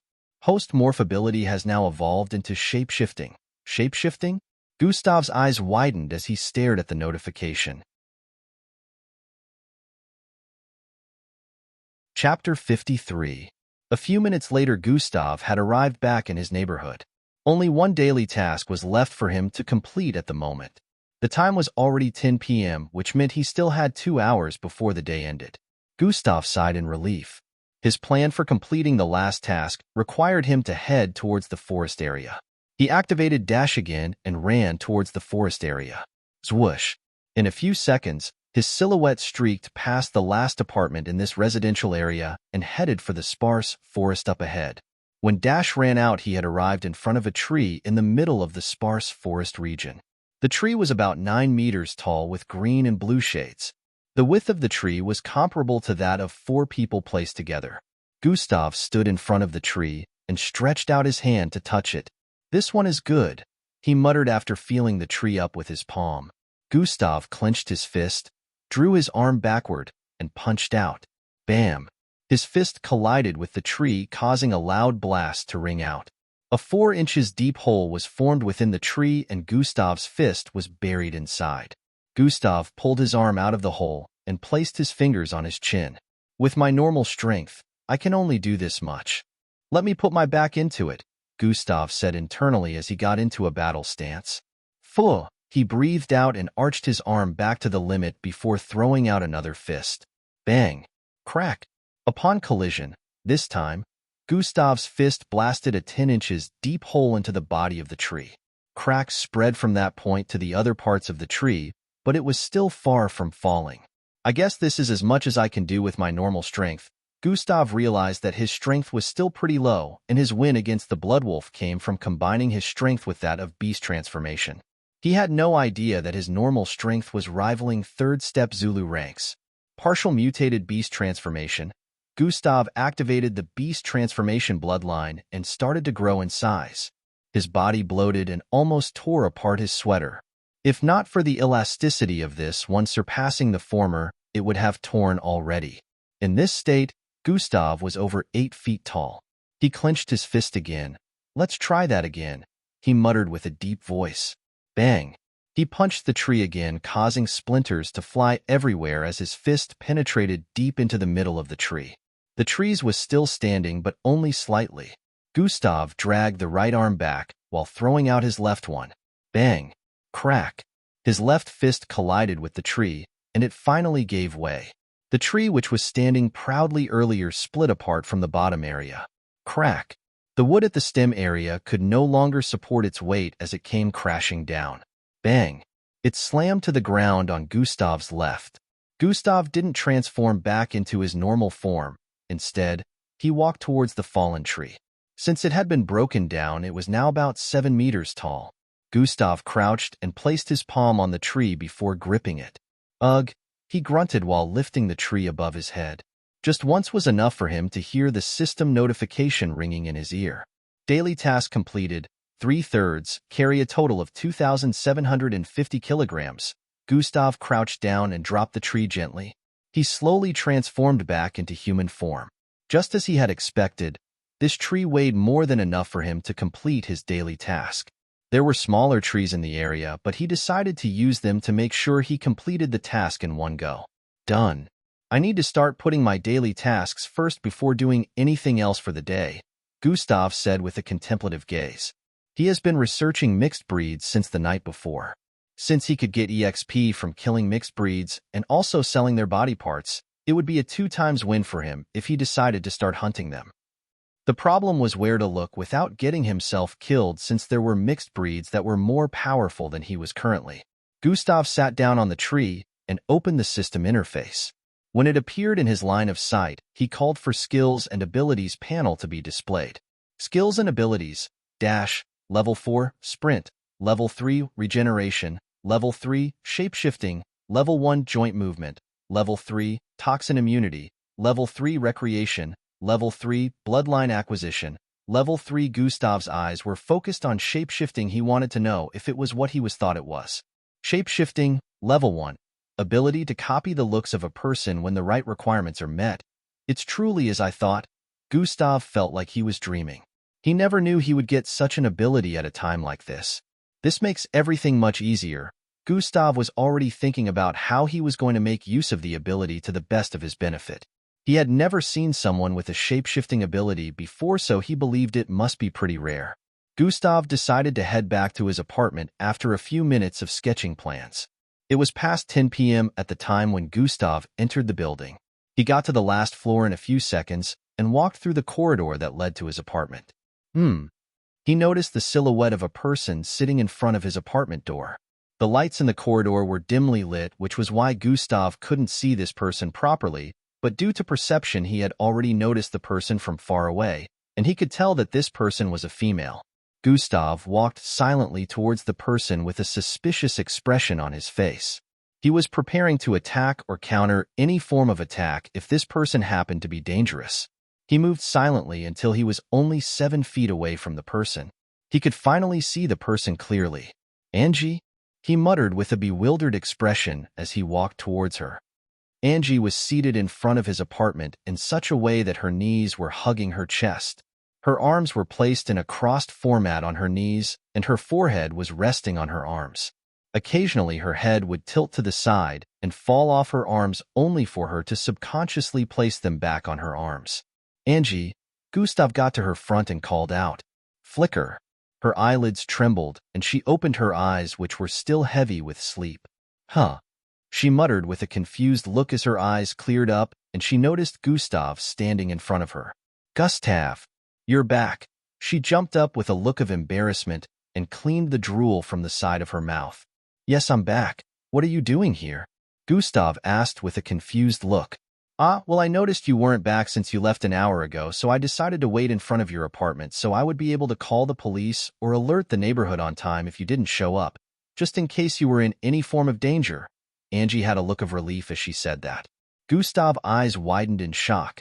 "She did this to ensure my safety?" He wanted to say something after hearing her explanation, but he couldn't find the right words. He just kept staring at her as the seconds counted. He felt a rush of indescribable emotion welling up from inside him as he noted the look of concern on her face. Angie was also staring back at him. The atmosphere was starting to turn awkward as both of them stared into each other's eyes. "It's good that you're back now." Angie finally spoke to break the silence. "I'm going to bed now. Good night." Angie turned around to head towards her apartment as she waved at Gustav. "Good night." Gustav's voice sounded croaked as he replied to her. She turned around and smiled at him warmly before entering her apartment. Gustav got his keys and opened his door before walking in. Pat. A drop of water fell to the floor a few centimeters ahead of Gustav, which brought his mind back to his surroundings. "Huh, what's this?" Gustav touched his cheek and felt wetness. "Am I crying?" Chapter 54. Huh, what's this? Gustav touched his cheek and felt wetness. "Am I crying?" He had a look of disbelief when he touched his cheek and realized that a line of tears was running down his left eye. "What is this about?" Gustav laughed lightly and cleaned his cheeks before walking towards his reading chair. He didn't want to think about the reason, even though he practically knew why. But he had made a new decision regarding Angie. The next morning Gustav was up very early. He hadn't forgotten about how he decided his daily task would be his first activity, so he decided to do that when he woke up. It was still 5 a.m. at this time. Gustav was already used to being up this early, so it was a normal thing for him. He went out of his apartment to begin his daily task. Gustav used the same method as yesterday to finish the lifting and traveling task, but for the climbing task, he visited the dojo. Miss Amy had asked him to come there to assist her with something earlier on. It was a Sunday, but Gustav didn't attend a church because right from time, his parents were never churchgoers. A lot of people of this age weren't. In this age, people believed more in technology and alien life forms than a higher existence like gods. People have even claimed to be a higher existence themselves since the era of mixed blood started. Some Earthlings are seen as God themselves in this age. Angie's family was one of the people who still believed in the Christian God, so they went to church while Gustav went to the dojo after finishing his daily tasks. Around past 10 in the morning, Gustav was done in the dojo and was climbing down the stairs to the lower floors where he could get an elevator. On the third to the last floor, he ran into someone, or to be precise, some people. This third floor to the last floor was the first floor of the dojo, and also the cheapest. It was the cheapest, but a lot of people couldn't afford it except for high-class families. Gustav happened to bump into his mother and brother when he got to the first floor of the dojo. They were coming from the elevator stand with a man in a black suit following them. They seemed to be immersed in a conversation as his mom could be seen laughing and smiling, while the man kept tapping his junior brother's shoulder with a look of admiration. They paused when they noticed Gustav coming from the other end. Gustav? The mother's eyes widened upon seeing him here. Her mind went back to the last time they met, causing her to freeze. The man wondered why they stopped moving at first, but once he heard the name his face shone with understanding. Indrik stared at Gustav with contempt. He was practically snarling like an angry animal upon seeing his face. Gustav didn't even bother sparing them another glance after taking a look at them once. He continued on his way after that and kept moving towards the elevator. As he got to their position and was about to pass by their side, a large palm grabbed onto his shoulder. Gustav paused his footsteps and stared at his left shoulder to see the man in a black suit gripping his shoulder tightly. "Young man, you lack courtesy." The man spoke with a deep voice. Gustav's sight traveled from the hand of the man up to his face. The man had slightly tanned skin with thick beards and a mustache. His build was gigantic, making him look similar to a gorilla. Every part of him was bulky, including his large palms grabbing onto Gustav's shoulder. Gustav could feel more than 1,000 pounds of weight resting on his shoulder. "What do you mean by that?" Gustav said while trying to free his shoulder from this man's grasp. "You didn't even pay respects to your mother, neither did you apologize to your brother for beating him up. What kind of kid are you?" The man brought his face down closer to Gustav's face as he spoke. "The kind that doesn't have a mother or brother. I will not apologize to dead people," Gustav said while brazenly pushing the man's hand off his shoulder. "You." Indrik pointed at Gustav with an angered expression. Their mother stared at Gustav like she was seeing another person. "Oh, you have the guts to talk back to an echo-ranked MBO colonel? What a brave young lad." The man spoke with a threatening tone as he placed his palm back on Gustav's shoulder. This time he clenched Gustav's shoulder even harder than before, to the extent that Gustav's shoulder blade was starting to make bone-creaking sounds. "What does that have to do with anything? I told you I don't apologize to the dead." Gustav stood his ground even though he was starting to feel pain in his shoulder. "You will apologize, and you will do so while kneeling," the man voiced out again while increasing the force on Gustav's shoulder. He intended to make him kneel. Gustav gritted his teeth as his knees begun to give way. The people in the environment that wanted to interfere earlier scattered like rats upon hearing that the man was an echo-ranked mixed blood from the MBO. Gustav could tell that the man was only using a low portion of his strength, yet he could barely fight against it. The man smiled as he clamped on Gustav's shoulder tighter, pressing him down even more. Gustav grabbed onto the man's hand with both his palms and pushed up with as much strength as he could muster, but it was still of no use. His legs were trembling due to the intense weight and slowly bending towards the ground. Indrik watched from the side with a crazed smile. "Yes, Master JK. Make him pay for touching me." This man happened to be Indrik's tutor from the MBO, and he was referred to as JK, IYLLNOT. Gustav's face was extremely fierce at this moment. His muscles had bulged intensely, and his legs had caused slight cracks on the ground due to his pushing up. Still, everything was futile as his knees kept bending and bending. His knees were only a few centimeters from the ground at this point, but he still wasn't ready to give in. Oh, wasn't this lad supposed to be weak? Even Indrik cannot handle this. How is he able to resist with an F-grade bloodline? Master JK wondered. Although he was only using a small portion of his strength, just like Gustav thought earlier, this amount of strength was powerful enough to bring any Zulu-ranked mixed blood to their knees. Gustav was unwilling to be humiliated once again. He had faced enough of that in the past, especially for things that made no sense like what was going on right now. No one in their normal senses would meddle with a family feud, but this man seemed to be hell-bent on humiliating Gustav here today. That look of unwillingness on your face makes me want to humiliate you even more. How dare you touch my student?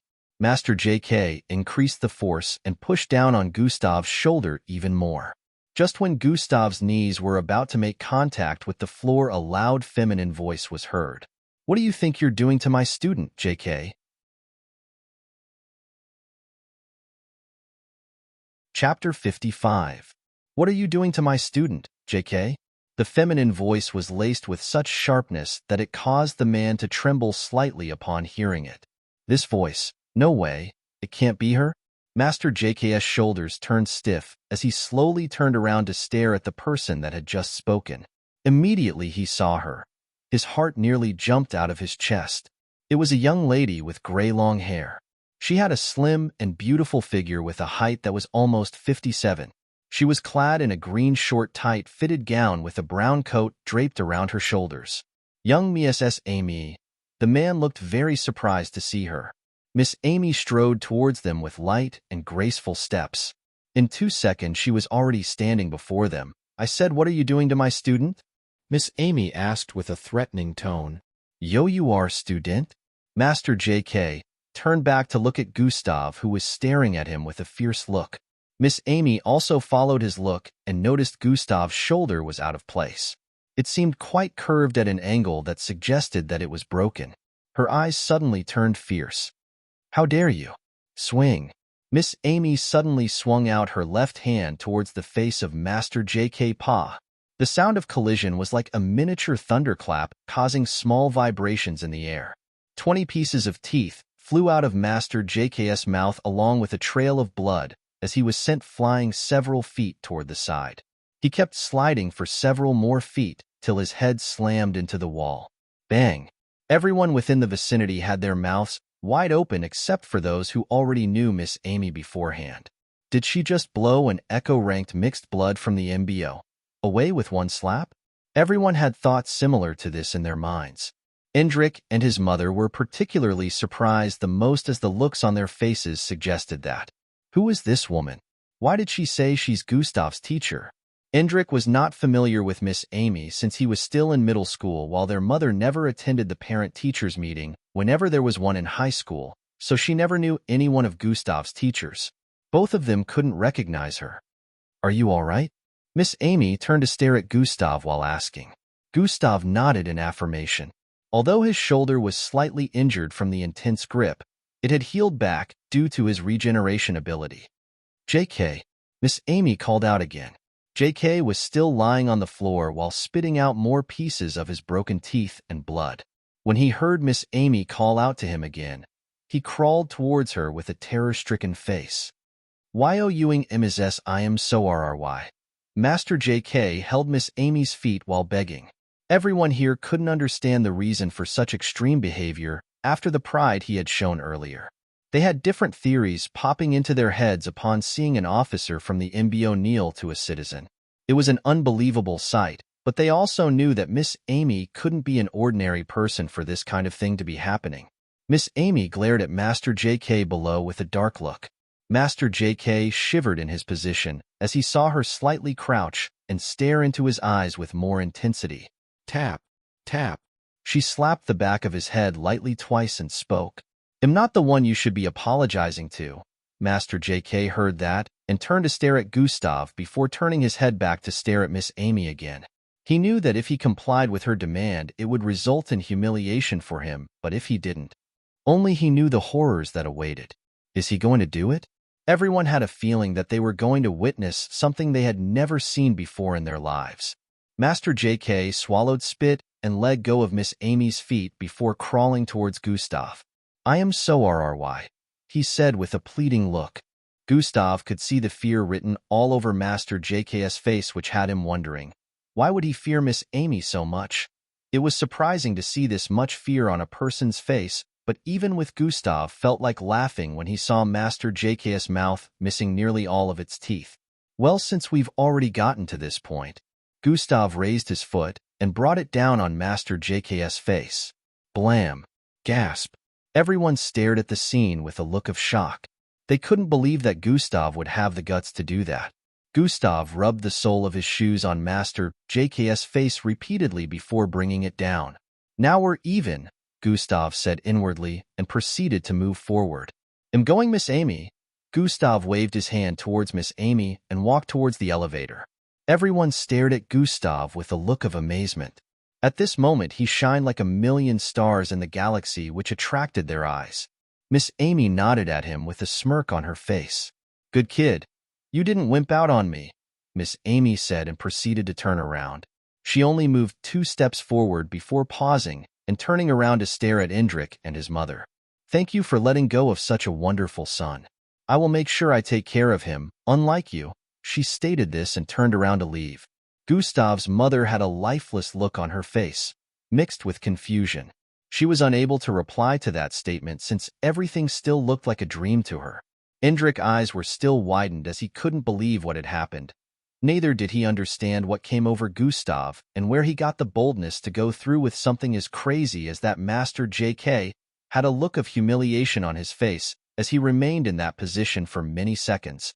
When Gustav stomped his face earlier, he didn't feel any pain since Gustav was too weak, but the humiliation he already felt was multiplied by 2. He had to watch someone weaker and lower than him in status stomp on his face without being able to fight back. He had never felt so humiliated before in his entire existence. Who knew that she would take in a disciple? I need to stay away from here as from now on, Master J.K. said internally as he gnashed his gums together, causing him pains. He had forgotten that at the moment he almost didn't have teeth. Gustav arrived in front of his apartment building in a few minutes. He walked into the building feeling refreshed and vibrant with his face glowing up. He thanked his stars that Miss Amy was there. If not, it would have to face another round of humiliation. He would probably be able to take it normally, but when it was in front of the family he discarded, he wasn't willing to accept it. He walked through the corridor and arrived in front of his apartment. Instead of heading towards his apartment, Gustav turned and headed for Angie's apartment. Calm, calm. He knocked twice. Swai. The door opened up and Angie's face appeared in his line of sight. Hey Angie, Gustav greeted with a smile on his face. Hey, Gus dash. Angie was about to reply when she noticed something. He's smiling? Her eyes slightly widened in bewilderment. So charming. Seeing Gustav's lips curved at both edges looked so angelic to her that she didn't notice. They were still standing at the door. Is there something on my face? Gustav asked after noticing Angie's stare. So RRY. Your face is good, Angie replied with a wry smile. Too good. Her cheeks slightly reddened. I'm here to see your father. Is he in? Gustav said. My father? Yes, he's in, Angie said, and walked into the apartment. Come in, Gustav. A masculine voice sounded from within the apartment. Chapter 56. I'm here to see your father. Is he in? Gustav said. My father? Yes, he's in, Angie said, and walked into the apartment. Come in, Gustav. A masculine voice sounded from within the apartment. Gustav followed Angie in after hearing that. Angie's father was seated on the blue sofa located on Gustav's right side. Gustav walked towards the one opposite his and sat. This was the first time Gustav was seeing Angie's father during the day. He had only seen him during night times since he always came late from work and Gustav hardly came out of his apartment. On closer look, Gustav noticed that Angie's father's skin was whitish than normal and lines were extending from the horn in the middle of his head towards his nose and down to his lips. I guess he's one of those pure-blood Slarkovs with more physical differences to that of humans. Gustav noted this. Yes, Gustav, to what do I owe this visit? Angie's father said with a solemn face. Angie stood at the dining area side to listen to their conversation. She was also wondering why Gustav will come to see her father. I've decided to accept the offer for that position, Gustav replied. Angie's father's eyes widened slightly in delight. You mean, you will accept to do it? He asked. Gustav nodded in affirmation. Do what? What are Gustav and my father planning? Angie's mind was full of questions. Can we negotiate the price now, or we have to put some other procedures in place first? Gustav inquired. Let me inform the others first. Angie's father stood up and walked towards the passageway on the left. Angie stared at Gustav's face from the dining area with a suspicious look. Gustav just kept staring forward like he was thinking about something. There was no other expression on his face. I should mind my business so I don't end up like the last time, Angie said internally after remembering the stairs incident. She was still embarrassed about it till now. Angie kept staring at Gustav's face from the side. Her curiosity rose as the seconds passed, especially when her father still hadn't come back to the living room. After some more seconds passed, she walked towards Gustav. Gustav, what are you and my father planning? Angie asked while twirling her hair. Nothing special, Gustav replied with a dismissive look. Tell me, she demanded. Why are you interested? Gustav questioned while squinting his eyes.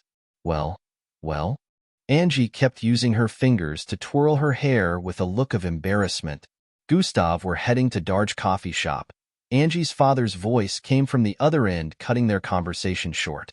Gustav stood up and turned ahead towards the door. By Angie, Gustav said while heading towards the door. But Angie stuttered as she spoke, trying to tell Gustav to wait, but Gustav didn't look back after getting to the door. He opened the door and walked out. Angie's father also followed behind him. Angie, tell your mother that I will be out for some time, Angie's father said as he walked out. Angie pouted her lips in dissatisfaction and sat on the sofa. What are they planning? Angie wondered. Inside a small coffee shop, a group of 6 could be seen seated around a table. Angie's father and Gustav were among the 6, while the rest happened to be men from the neighborhood. These men happened to live around the same neighborhood as Gustav and Angie's family. Their apartments were located close to the sparse forest area behind them. We saw what he did the other day, so we're very confident that he can play this role. It should be a simple task for him. The safety of the community is paramount. The men spoke with a look of agreement. From what I heard, you're a Zulu-ranked mixed blood. One of the men sitting opposite Gustav asked. Gustav nodded in response. Being a Zulu-ranked mixed blood at such a young age, truly magnificent, another man added. So we all agree on Gustav being the next observer, Angie's father said with a solemn look. The 4 men nodded in affirmation. That settles it then. Gustav is our community observer from henceforth, Angie's father said with a smile. Can we talk about the price now? Gustav inquired with an expressionless look. The men nodded in response, and another round of conversation began. Some hours later, Gustav had arrived back in his home. He sat on the bed while planning his next move. If this goes as planned, I should be able to gather enough EXP to start leveling up without having to wait for quests, Gustav muttered. Although they don't appear every time, I remember Angie saying they've been appearing every week for a while now, which means at least another will be appearing this week. Gustav had a look of contemplation on his face as he spoke. His mind traveled back to today's events. In the dojo, Miss Amy had given him some information on MBO and mixed breeds. He also happened to bump into his former family. While the best of today's event was getting a new job, the other day when the neighborhood was attacked by the blood wolf, Angie told Gustav that they used to have a neighborhood observer that happened to be a step 4 Zulu-ranked mixed blood. He was called Old Man Daki. His work was generally a simple one: to patrol the neighborhood till midnight for any source of disturbance that had to do with mixed breeds. Mixed breeds occasionally appeared within the neighborhood at night time, but he had managed to fend off and sometimes even kill a lot of them. He was able to protect the neighborhood from mixed breeds below the serial rank. There was hardly any case of mixed breeds above level 5 appearing in the neighborhood. Once a mixed breed that had surpassed level 5 appeared in the neighborhood, the MBO will immediately be alerted and swing into action with speed. Level 1, 5 mixed breed could be handled by Old Man Daki since he was a step 4 Zulu-ranked mixed blood. Unfortunately, Old Man Daki passed away 3 weeks earlier at the age of 149.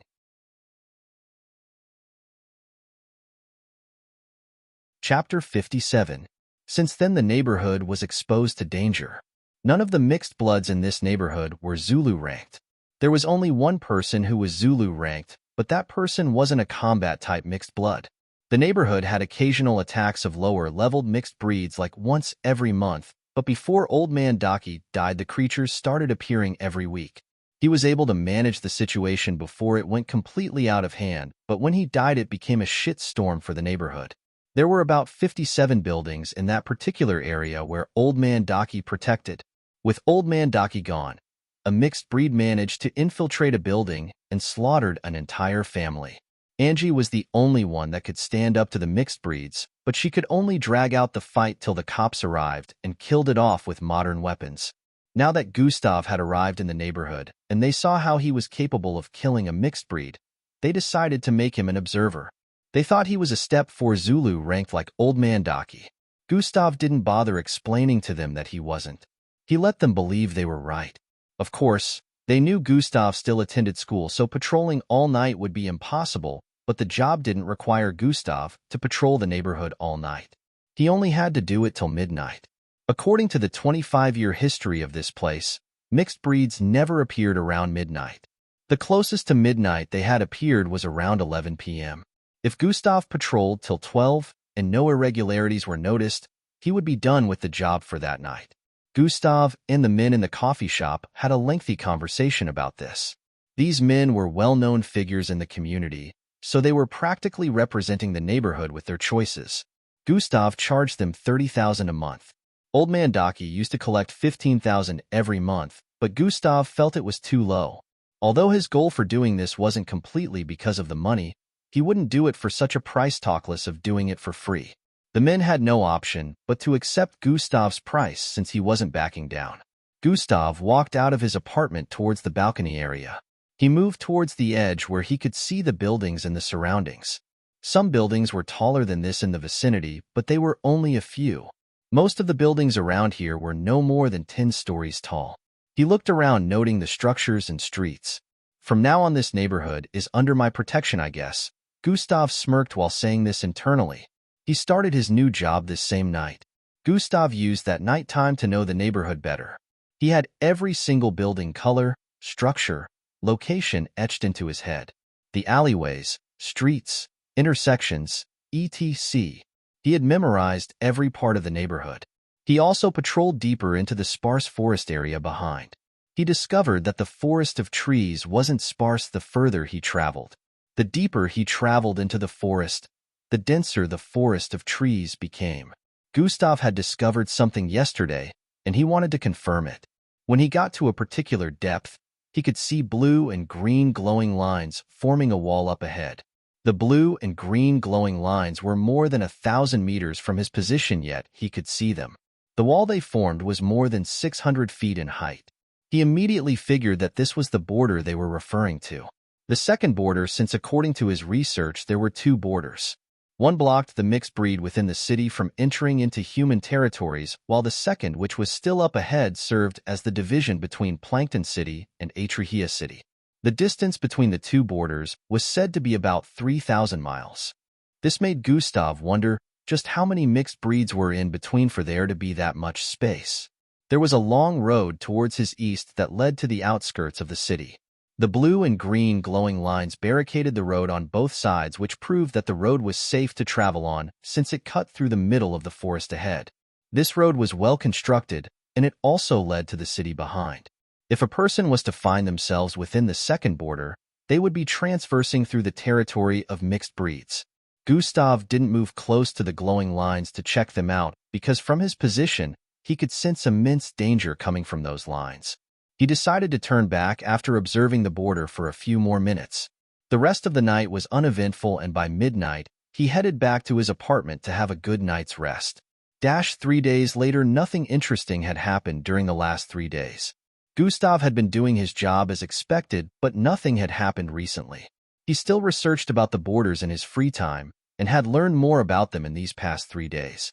Gustav was now interested in traveling through the second border after everything he discovered. The only issue was he couldn't leave the city right now. He wasn't chanced due to all his activities. The next morning, Gustav was up again around 5 a.m. as usual. Today was a Thursday, which made it another school day. Gustav wasted no time in getting ready for school, and in about 10 minutes he was done. When he came out of his apartment, Angie was at the door waiting for him. He wondered why she would decide to go to school this early, just so she could follow him, but he couldn't find the answer. He just felt she was pretty weird. They headed for school together and went their separate ways after taking a bus to the nearest stop to both their schools. Gustav headed for his favorite kitchen to go do his morning job. Today was a pretty boring day in school again. Gustav was starting to get bored with schoolwork. He couldn't wait for the MBO entrance test to take place, but that was still 3 months away.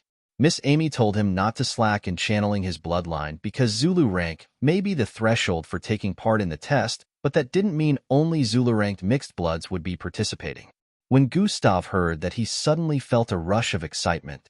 He had been focusing more on the system than channeling his bloodline because he didn't want to become way stronger than the participants of the test. He didn't want to arouse intense suspicion, so he was channeling his bloodline slowly, especially after he found out that with every increase in rank came about a substantial multiplication of strength. He wanted to get enlisted into the MBO camp before he would go full force on increasing his bloodline strength and coupling it with the system altogether. Now that Miss Amy had said this, he he decided to reach the next rank before the entrance test took place. The serial rank. School ended today with exciting announcements. There will be a 3-day exchange event between high schools holding in Atrahia City High School, 1 month from now. Echelon Academy has been invited to participate. Class 3 students will be attending this exchange event. The principal of the school sounded this announcement in the ears of the students within the school hall.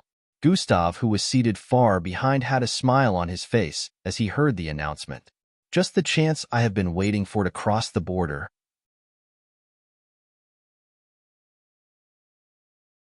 Chapter 58. There will be a 3-day exchange event between high schools holding in Atrahia City High School, 1 month from now. Echelon Academy has been invited to participate. Class 3 students will be attending this exchange event. The principal of the school sounded this announcement in the ears of the students within the school hall. Gustav, who was seated far behind, had a smile on his face as he heard the announcement. Just the chance I have been waiting for to cross the border. After the announcements, students from Class 3 went home with faces full of excitement. Exchange events were always exciting. Traveling to another city and also getting to meet students from other schools. Another reason why it was exciting was that there were always duels between schools. Students in Class 3 were prepared to show their prowess over there, especially those who had already achieved the Zulu rank. These were the reasons why most of them were feeling excited, but Gustav's reason was different. He just wanted to cross the border for research purposes. He didn't even plan on getting involved in the events. He only tagged it as a sightseeing event. He wasn't interested in their duels. Gustav went to Miss Amy's office afterward, and they traveled towards the dojo. Blam, blam, blam. Inside the small dojo, sounds of collision could be heard. Gustav and Miss Amy were sparring once again. Blam, blam. Gustav spun around and threw his left foot towards Miss Amy's face. Miss Amy reacted by slapping Gustav's left leg towards the side, causing his body to tilt in midair. And now you're wide open again, Miss Amy voiced out. Gustav's chest was facing her at this moment while in midair.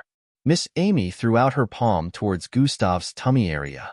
Gustav, who was in midair, suddenly rotated his body anti-clockwise at a very fast speed, causing her palm to miss him by a centimeter. This kid. Miss Amy was astonished as her hand only phased through the air after extending it forward. While still being in midair, Gustav reached out his palm to grab Miss Amy's outstretched arm. This kid's agility increases by the day. How is he improving so fast? Miss Amy wondered while staring at Gustav's hand headed for her arm. Grab. Gustav landed on his feet in a crouched format with his right hand stretched up. He smiled as he stood up properly. Miss Amy, I finally touched. Gustav's eyes widened in surprise as he noticed something after staring at his hand. In his grip was a prosthetic arm while he noticed that his wrist was gripped by Miss Amy. He thought he grabbed Miss Amy, but it was the other way around. Miss Amy, no fair, you used more strength than you were supposed to. Gustav voiced out as Miss Amy let go of his arm. Haha, what were you expecting? The world isn't fair, and you of all people should know that, Miss Amy stated with a burst of light laughter. What a shameless way of justifying cheating, Gustav muttered. Did you say something? Miss Amy smirked at him as she asked. Nope, I was just praising Miss Amy's exclusive methods, Gustav said with a smile. Gustav understood what she meant. On the battlefield, no one would reduce their strength to fight you just because you happen to be weaker. Gustav stared at the prosthetic arm he was holding with a look of astonishment. It seems Miss Amy can use her bloodline to create anything instantly, Gustav said internally. He was very close to touching her arm earlier, yet she was able to create a prosthetic arm instantly. Her speed was enough to fool him, making him think he had grabbed her. The prosthetic arm was exactly like hers. Gustav had touched Miss Amy severally during their sparring sessions, so he could close his eyes and still be able to recognize her arm if he touched it, yet he didn't notice that he wasn't holding her arm till he saw it with his eyes. Troyan. The arm dispersed into light particles while Gustav was still holding onto it. Gustav realized that this was the first time Miss Amy was using her bloodline ability in a spar against him. He analyzed the difference between Miss Amy's bloodline and Yuhiko's bloodline and noted the difference. Both were creation bloodlines, but Miss Amy's was the type that could materialize things out of thin air. She only needed a thought to create something. As for Yuhiko, she could only transform one thing into another. Yuhiko's creation bloodline allowed her to turn matter into anything she willed, but she still had limits. Also, she wasn't able to transform an item in an instant.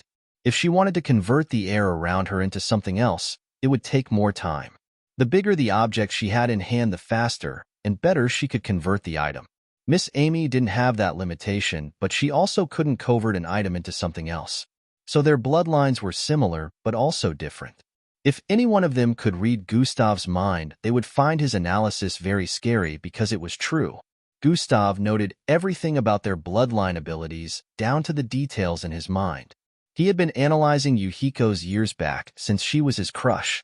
As for Miss Amy, he only analyzed hers at this moment. Now he only needed to see a person use their bloodline ability once for him to be able to analyze it. Gustav, what will you do in the exchange event? Miss Amy leaned with her back against the wall as she inquired. Nothing. I'm only coming along with them to sightsee, Gustav answered. So, you won't be joining your classmates to form a team in the Dooligan schools? Miss Amy inquired with a playful smile. Miss Amy knows me well enough to understand that I prefer to be alone than to work with those spoilt brats, Gustav answered while seating on the floor.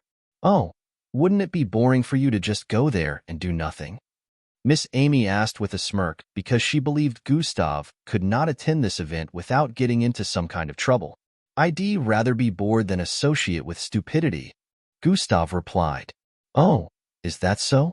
Miss Amy still had that mischievous smile on her face as she questioned. Seeing the smile on her face, Gustav already knew that Miss Amy had something in mind. Miss Amy wasn't the smiling type. She only ever did this around Gustav. Yes, I'm 100% sure that I won't participate in this event in any way, Gustav answered. I doubt that, Miss Amy answered. Gustav stared at her with a look of seriousness. Since you like bets so much, let's make a bet, Miss Amy suggested. Gustav's face shone confusion as he exclaimed. Some hours later, Gustav had arrived in front of his apartment building. His mind was on today's announcement in school. The exchange even was 1 month from now. The only problem Gustav had now was, how would he make it work since he already started this night job?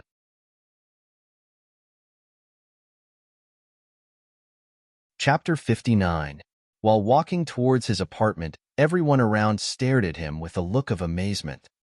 Welcome back, Gustav. Good afternoon, Gustav. How was school today?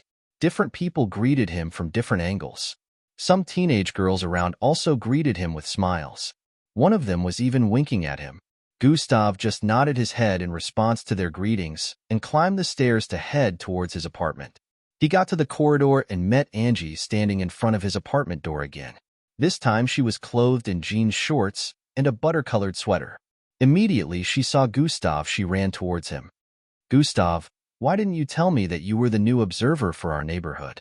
She questioned Gustav immediately she got to his front. Well, you didn't need to know that information, Gustav replied with a dismissive look and kept walking forward.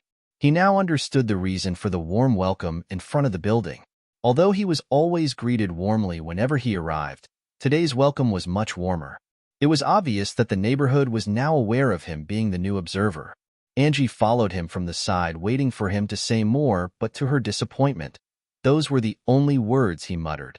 It's dangerous, Angie stated while looking down. What if you get killed? She asked with a crestfallen look. Gustav didn't reply.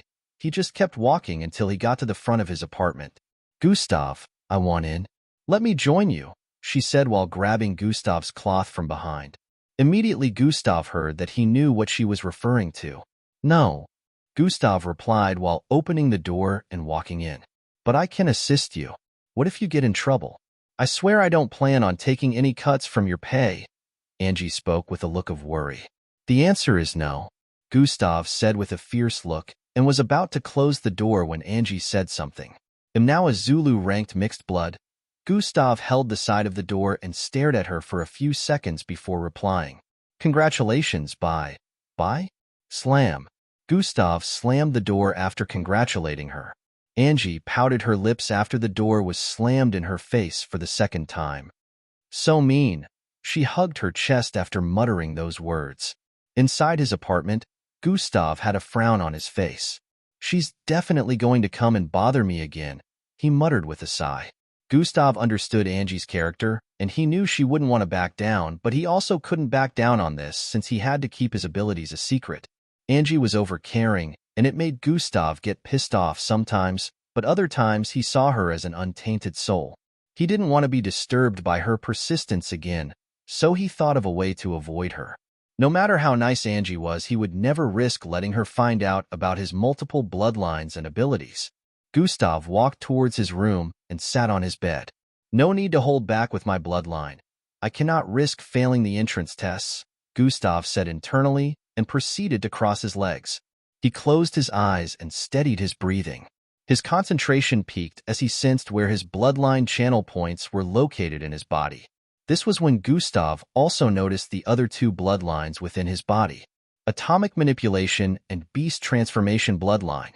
Gustav noticed that the channel points of these two bloodlines within his body were already channeled through the third point like his original bloodline earlier. The difference was, the channel points of both bloodlines weren't as large as his original bloodline. Gustav already understood that he would also have to channel the other two bloodlines to the fourth point to get them to the Zulu rank. This had him wondering, if all the bloodlines got to the Zulu rank, what changes would it bring? Gustav originally wanted to focus on his original bloodline, so he would become a second-step Zulu rank soon, but at this moment he changed his mind. He could tell that becoming a 3-time Zulu rank would bring some good benefits. So right now, Gustav decided to focus on channeling beast transformation to the fourth point. 3 hours later, it was already 7 p.m. It was time for Gustav to begin his night job. He had managed to channel beast transformation bloodline further. Even though he didn't get it to the fourth point yet, he was still all right with the progress. Gustav stood up from his bed and pulled off his school uniform. There was a mirror positioned on the left side of the wall. Gustav walked over to it and stood in front of it. He was surprised to see just how much he had transformed in 3 months. He was 54 in height right now. His face had become so smooth and his eyes were dim but fierce, giving him a very charming and vibrant look. His pupils had a shade of gold mixed with brown. His chin was long and slanted on both sides, looking like a V. Whenever Gustav went out, people always mistook him for the son of a billionaire due to his unique looks and fierce expression. None of them knew he was very far from being a billionaire's son. Gustav walked towards his wardrobe and picked up black jeans pants and a black sweatshirt. His former closet used to be empty, but this one was full of clothes. In no time, Gustav had worn his clothes and was ready to leave. His reason for being on all black was to blend into the environment. Although the streets were always brightly lit even during the nights, the same couldn't be said for the forest area behind the neighborhood. Gustav moved towards the right side of the room and tapped the surface of the wall thrice. Tap, tap, tap. A small part of the wall slid upwards, revealing the view of the streets and the structures on this side of the building. This opening was actually a window that had been there since Gustav rented the place, but he only found out about it 2 days ago. The window was as wide as a door, placed in a landscape format. Gustav placed his right hand on the edge of the window and looked downwards. Luckily, this part of the street was not usually populated.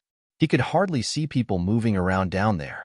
Gustav leaned his body weight on his hand and lifted his body to perch on the window. Whoa! The winds blew into his face and caused the strands of hair in front of his head to jump around. A normal person would be scared seeing the distance from here to the ground, but Gustav was no longer a normal person. Sway! Gustav jumped forward and his body started descending with speed towards the ground. Foom! Blam! In a few seconds, he landed on the ground, causing a small thudding sound to ring out. Unlike before when he jumped off this building and made a loud sound, this time there was hardly any sound. Dash has been activated. Gustav activated Dash and speed off towards the sparse forest behind the neighborhood. Swoosh! He had breezed through the street in a few seconds, causing mild winds to scatter across the place. Just as Gustav had predicted, a certain teenage girl was waiting outside his apartment. She stood in front of his door and repeatedly checked the watch in her hand. Why is he taking so long?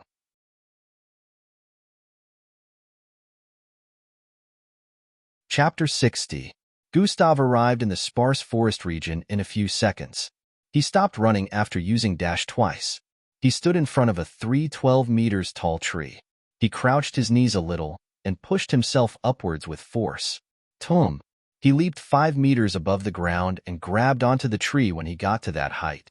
His fingers sunk a few inches deep into the bark of the tree as he began climbing up. After avoiding the branches and leaves, Gustav arrived at the top of the tree. He stood on one of the branches and stared at the vast land around him. His perception had increased to the extent that he could sense movements from 40 meters away. His perception was able to cover around 40 to 45 meters radius.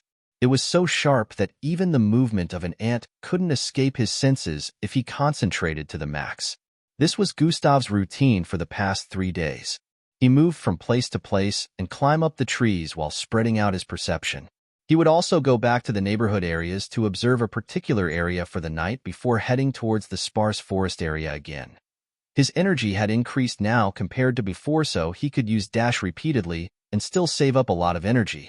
After checking around for some time and not noticing anything, Gustav jumped down from the tree. Blam! Immediately he landed, he activated dash again and moved to another part of the sparse forest. In an underground facility, laboratory pieces of equipment could be seen all over the place. Androids moved about the place, transporting pieces of equipment from one place to the other. People in white garments could be seen all over the place. A strong stench of chemicals permeated the environment. A man in a blue office suit stood in front of a glass wall. He had dark brown hair that was smoothly packed towards the back. His expression was stiff and cold. Unlike Miss Amy, who had a nonchalant expression, and Gustav, who was cultivating something similar, this man was more of the uncaring type. The look in his eyes was so cold and uncaring. He looked like the kind of person that wouldn't flinch, even if the entire world was burning. The transparent glass wall in front barricaded an experimentation testing room that was similar to the size of a basketball court. Inside the glass wall, an experiment was about to begin. A large greenish-looking rock was placed inside the room within the glass wall. This rock was about the size of a normal door, but wider than 3 meters. A large muzzle similar to the looks of an armored tank barrel was pointed at it. Unlike the normal tanks used in the military of the old ages, this tank's body parts were like human legs. It was like joining a large gun to the lower part of a human body, but it was obvious that this wasn't a human body. Although it looked like it, this was a mechanical AI tank. It could move across the battlefield with 16 times the speed of a normal tank, and it carried firepower that was more than 100 times greater than a military olden days tank. It was violet with a shade of blue. Right now it was pointed at the rock in front, ready to blast it apart. Blue, red, and purple rays of light could be seen gathering at the muzzle from every direction. Sir Young, we've loaded it with the 5 different mixtures of energy crystals. It should be able to cause at least 1,000% more damage than it used to. A man wearing a green spectacle without any temples spoke from the side. H&M, good. Let's get it over with, Young answered with a solemn voice. But Sir Young, with this amount of energy packed together in one, we're walking through uncharted territories. We don't know if the MN glass walls will be able to contain the force and residual impacts of the blast. The scientist said with a tone of urgency. The other scientists in the vicinity had looks that suggested that they agreed to the man's statement, but they didn't have the guts to voice out their thoughts unlike him. It's impossible for me to do this on the surface without arousing suspicion. The MBO will probably send someone to investigate, and I don't need those clowns sticking their nose into my business. It can only be done here. As Young came to this conclusion in his mind, he spoke. The energy compressor has been amplified? He asked. Yes. The scientist answered. The nanites' reorganization have been upgraded to the latest version? Young asked again. Yes, Sir Young, but... Before the scientist could complete his statement, Young interrupted him. Carry on with the experiment. The tone of his voice left no room for negotiation or argument. The scientist nodded with a defeated look and turned to face the glass wall. Fire the L-Mecha cannon after the countdown from 5, he shouted out. The other scientists within the room had expressions of discomfort when they heard that, even though they were trying to hide it. 5. The scientist started counting down. 4. 3. As he was counting down, the purplish, red, and blue rays converging around the muzzle of the cannon increased exponentially, gathering an immense amount of energy to its tip. 2, 1. Fire. Immediately after the scientist counted down, completely the rays of energy that had accumulated on the muzzle finally shot out. Zwun, it traveled in a straight line towards the green rock and arrived before it in an instant. The circular multicolored energy that shot out made contact with the rock and something marvelous happened. The circular energy blast that was contained to the size of a football earlier started expanded upon making contact. Zwarnen. The scientist's eyes widened as the energy kept expanding till it covered half of the entire space within the glass walls before. Boom. It exploded with unfathomable force, carrying a destructive wave of energy that spread across the surroundings. The entire vicinity was blasted into smithereens, including the glass walls.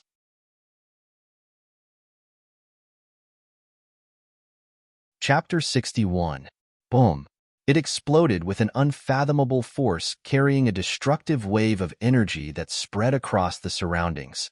The entire vicinity was blasted into smithereens, including the glass walls. They were supposed to repair themselves whenever they were damaged, but they were blasted to pieces before the energy even made contact. The energy raged across the vicinity for a few more seconds before the place became calm again. The small mist slowly began to dissipate. But even with everywhere becoming calm, the environment was riddled with destruction. Everything was in shambles. Pieces of equipment blasted to pieces, same with the scientific AIs. The mecha cannon that fired the energy had melted to the point that only half of the legs were left. The upper part where the cannon was joined to was nowhere to be found. As the mist dispersed completely, corpses with incomplete body parts could be seen scattered across the place. Limbs missing body parts sprawled across the place. Black blood splattered across the walls. It was obvious that the blood was burnt due to the immense radiation from the energy blast. The roof was almost blasted open completely. Surprisingly, a man in a blue suit stood opposite where the blast occurred. Not a single blood stain or speck of dirt could be seen on his suit. He was as neat as ever, his looks contracting with that of the environment. This was none other than Young, and his face was still laced with coldness and aloofness even after seeing the destruction around him. It still didn't crack, eh? Young stared at the green rock positioned in place. Just like him, the rock didn't have a single scratch on it after the immense explosion. Jack, we're going to have to move to the next facility, Young stated as he turned around. The scientist wearing spectacles was right behind him. He also didn't have a single scratch on his body. All right, Sir Young, he answered with a sigh after looking around. Not a single scientist survived. They were all torn apart by the energy. What a waste of good brains, he sighed internally again. Swoosh. All of a sudden, a dark silhouette streaked towards them from the other end of the room and arrived before Young. The man that appeared before them had a buff build and a half-green mask covering his face. Young Master Young, I found his whereabouts, the man spoke. Young's expression slightly changed when he heard that. You know what to do. It must be done immediately before that woman is alerted, Young replied with a cautious look. The man nodded and turned around to leave. Eden. Before he could leave, Young called out to him. If that woman catches you, you'll die. Young stated with a heavy expression. Be as quick as possible if you want to survive, because even I cannot save you if she's involved. And besides, if you fail, you don't need to be alive. You're better off dead, Young said while walking forward. Even with the mask on his face, it was obvious that Young's words had struck fear into his heart. He nodded and streaked out of the room, leaving behind shadowy after images. Jack, get the rock, we're leaving, Young commanded as he walked forward. Gustav was currently standing behind one of the last buildings that led to the forest region. He stared at the wall behind the building with a smile hung on his face. You've kept me waiting for too long. Finally, Gustav muttered with a look of excitement. A black figure that looked like a serpent was crawling on the wall. The difference between this and a normal serpent was the size and some other body differences. The length was about 7 meters and its width was comparable to 20 able-bodied men joined together. Its head had a red line cut across it, and its tail was like that of a scorpion's. The tip of its tail was extremely pointed and dark purple. A level 3 Savarinia serpent mixed breed. defensive scales that can bounce off the 90% of physical force thrown at it, and it also has a deadly venom in its tail. Gustav analyzed the mixed breed. He had researched about mixed breeds enough to recognize this one at first glance. The mixed breed who noticed Gustav right from the time he appeared here finally leaped out. Tom. Gustav was still on the ground, so the serpent was practically leaping downwards. The speed of the serpentine mixed breed was fast enough to make it cross over 70 feet in a single second. Gustav activated dash and ran towards the left. Swoosh! While dodging the body of the serpentine mixed breed, he transformed into the mutated bull. Psh. After sliding forward for a bit, the serpentine mixed breed paused and twisted its neck area towards the side to stare at Gustav. It was staring at Gustav, wondering why he was no longer looking human. Gustav didn't give it the chance to think for too long before dashing forward again. His speed was still greater than that of the serpentine mixed breed, and he arrived in front of it while swinging his fist towards its head. Shwai! The serpentine mixed breed threw its tail forward towards Gustav in response. Gustav noticed the tail coming and swerved towards the left to dodge while still moving forward. He arrived at the left side of the snake and threw his fist towards its neck area. Bang! Gustav's fist landed on its body, but he was the one who was thrown backward. Ugh! Gustav exclaimed in pain as his body was blasted several feet backward. Looks like I didn't research properly. 90% of the force is actually redirected towards the attacker. Gustav figured this out after receiving the full brunt of his own attack. The pain was still coursing through his body as he wondered how his punch was so painful. The serpentine mixed breed didn't wait for Gustav to stabilize himself before swinging out its tail again towards him. The speed of the tail happened to be faster than the serpentine's body movement as a whole. Gustav's body was still moving backward from the force of the first attack. Before he could stabilize himself, the tail was already a few inches from making contact with his face. Swoosh! Using his quick reflexes, Gustav grabbed onto the tail from both sides and used it to push himself backward. SHHHSSHH. His feet slid across the ground as the tail pushed him backward. Venom have permeated host system. Toxin immunity has been activated. Gustav saw the notification appear in his line of sight just as he let go of the serpentine mixed breed tail. Looks like even touching its tail is dangerous. But not for me. Gustav secretly thanked his stars for the toxin immunity. The serpentine mixed breed thrust its tail forward again, trying to pierce Gustav, but this time Gustav jumped backward, dodging its range of extension. SSHHHSSS. He slid backward by few feet after landing. He had distanced himself from the mixed breed by about 600 feet now, which bought him about 2 seconds to think. Normal physical attack will be useless, so I have to mix it with that.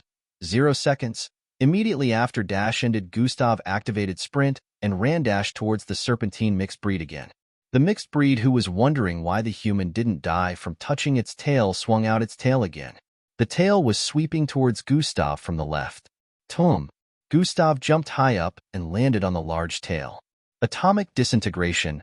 Gustav's hand was coated in a white glow as he ran across the body of the serpentine mixed breed.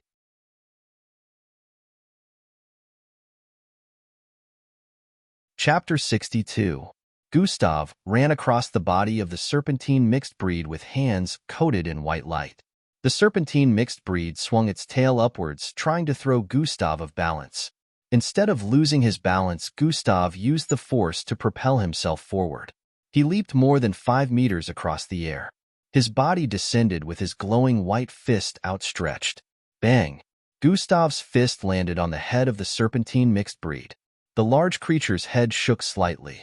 Unlike before, Gustav was only thrown back a little by the force because the white light annihilated most of the force that was supposed to be sent back to him. Gustav landed back on his feet after making a low grunt. The atomic disintegration was only powerful enough to disintegrate part of the force, which meant he would still receive damage from any successful attack against the serpentine mixed blood. The serpentine mixed breed only received 10% damage. In fact, it hardly received any damage at all because apart from sending back physical force, it still had hard scales that would protect it normally. Gustav dashed towards the side again and punched towards the left eye of the serpentine mixed breed.